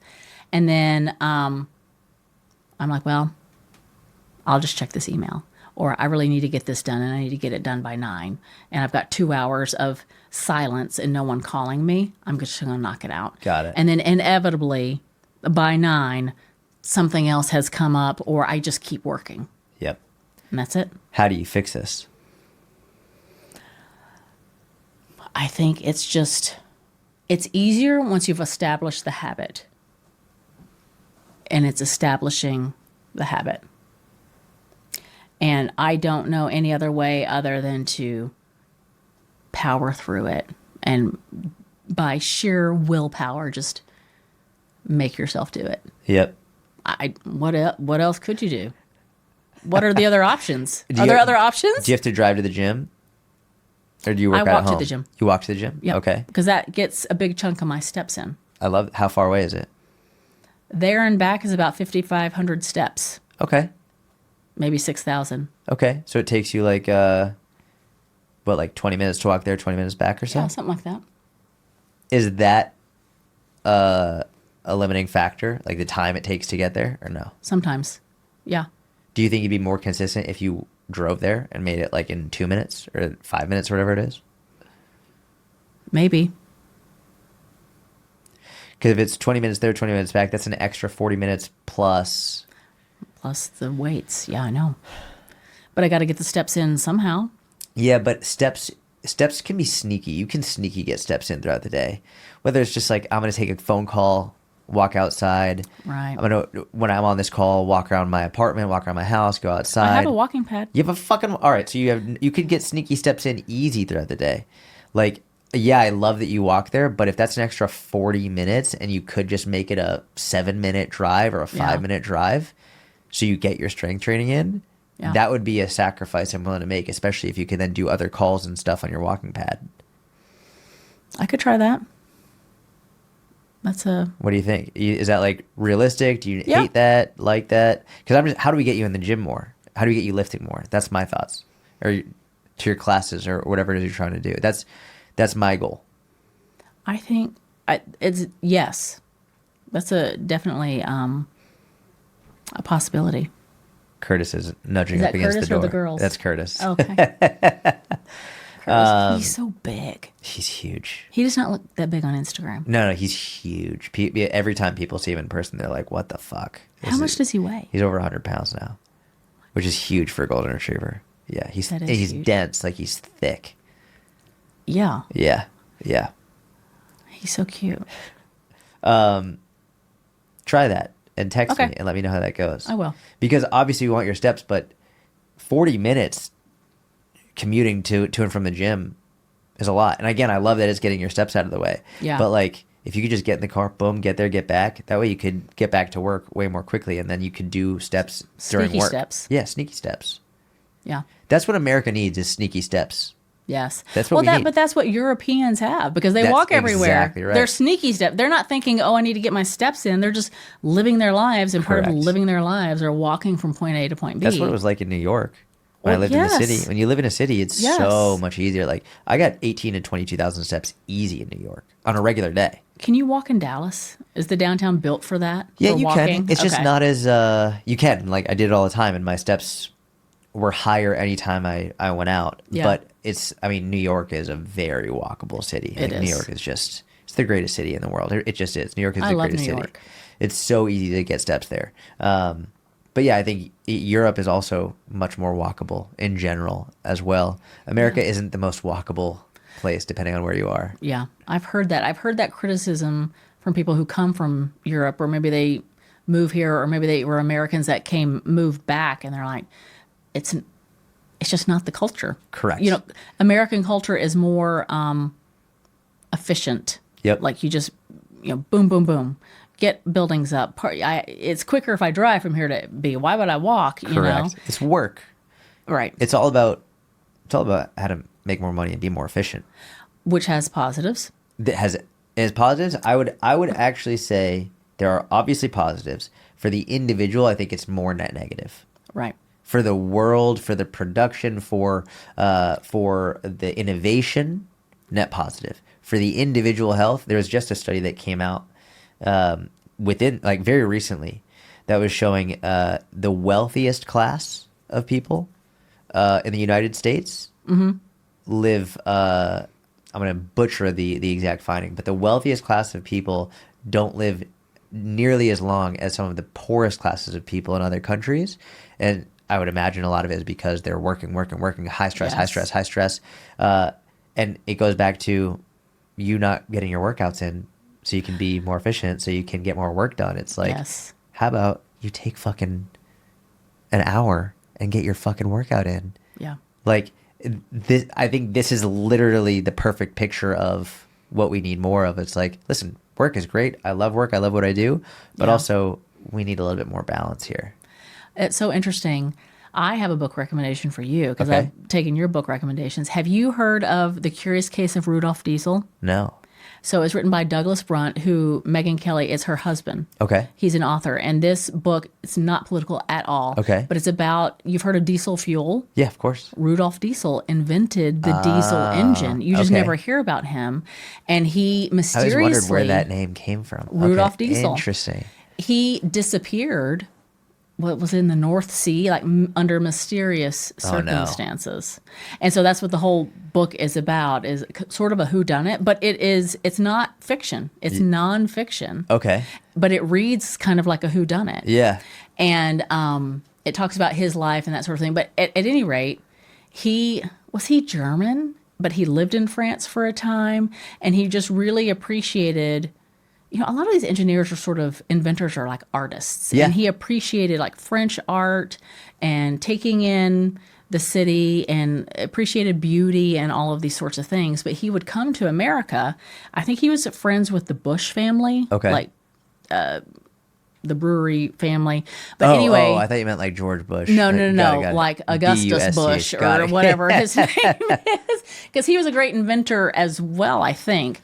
But at any rate, he went like across America for weeks, and he was like, he felt the whole book, or not the whole book, but parts of the book were like, he felt both ways. Like he was just disgusted by how utilitarian everything was. Americans are quick. Let's just get Yep. this up. There were food in cans, but he was in awe about how industrious Yes. they were. Correct. Or we are, and how quickly and how much potential there was in the country, and how if you worked hard, you could make anything of yourself. Yeah. And it talked about all the invention, that sort of thing. But it was sort of this, he talked about this balance of missing the slow and the beauty and the art of European cities and that sort of thing, and then mixing it with this just sort of raw determination of the American will.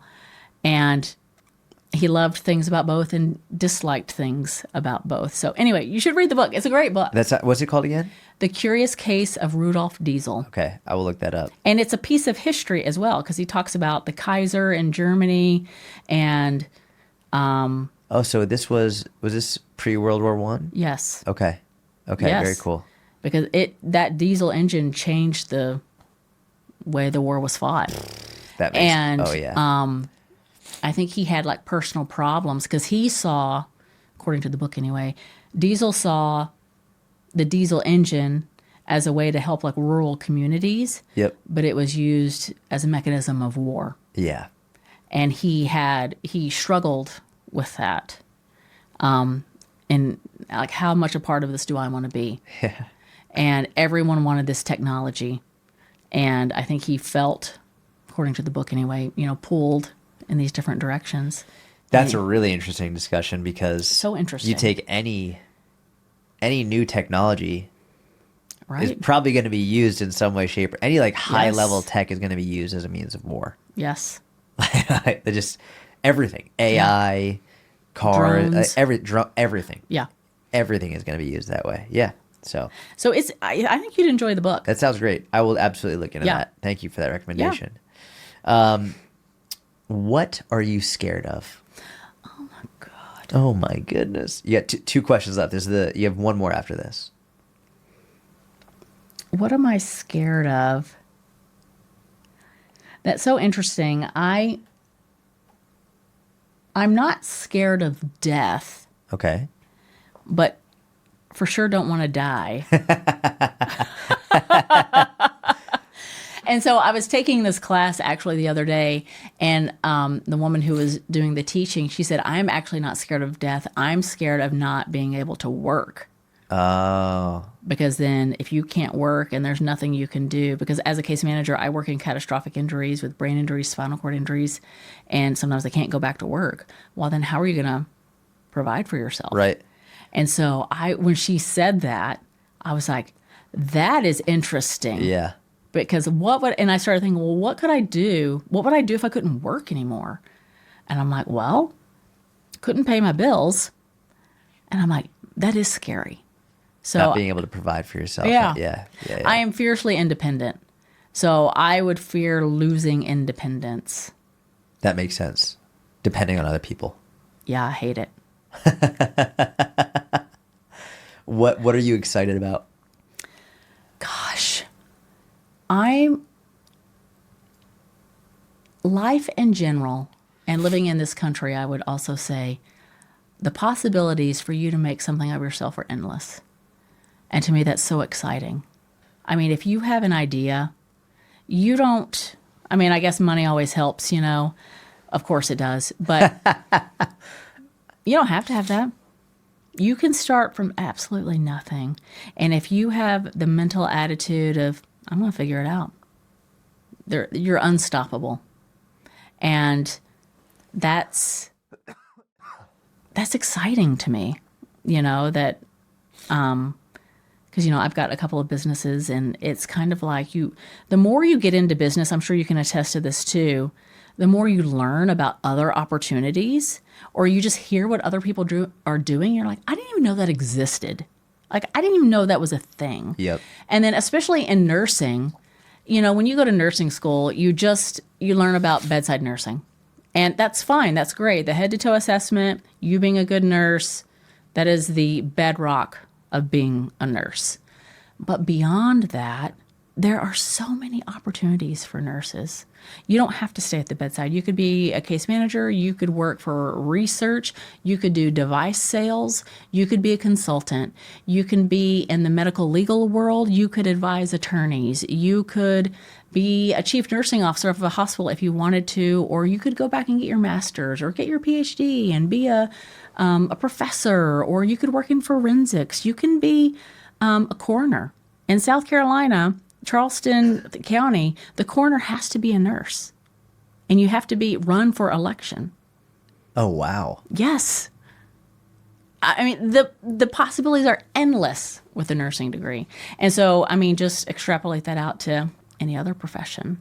I love learning about new things. It always fascinates me. I love that. Yeah. I just stole your water, by the way. Yeah, you sure did. I was like, we go my way throat back. is drying up. I need a sip of that water. Erika, where can people follow you? I am primarily on Instagram, and it's Shop Rebel Nurse, and that's it. Are you going to bring back your podcast? I did. I was telling you before that I had it, and I was doing all the production, and I just couldn't. I gave myself a year, and I was like, you know what? Doing all the editing and the production, it'll get easier. When you start a new thing, it's always hard, but whatever. Well, it never got easier, and I never liked it anymore. And so I stopped it, and then I brought it back this year because I got help with the production. I got my own Mitch, and I still was running out of time. Yeah. And so I still believe in the message so much. So I'm not sure what the future holds. I have merch. Here's my little shirt, Rebel Nurse. And I still have my platform. It's small but mighty. And now we just laugh a lot. So we'll see what the future holds with it. But that's where Shop Rebel Nurse. Okay. Shop Rebel Nurse on Instagram. Everyone go follow Shop Rebel Nurse on Instagram. Thank you so much for coming on. Thank you, everyone, for listening. I appreciate it. If you enjoyed the episode, please give it a thumbs up. Subscribe to the channel if you don't already. Leave a 5-star review on iTunes or Spotify, wherever you're listening. I'm sure there are going to be a lot of people who are very upset at this episode, who are going to be leaving negative reviews. So if you could leave a positive review, if you enjoyed it, it would mean the world to us. Thank you so much. Have a wonderful week. I'll talk to you soon.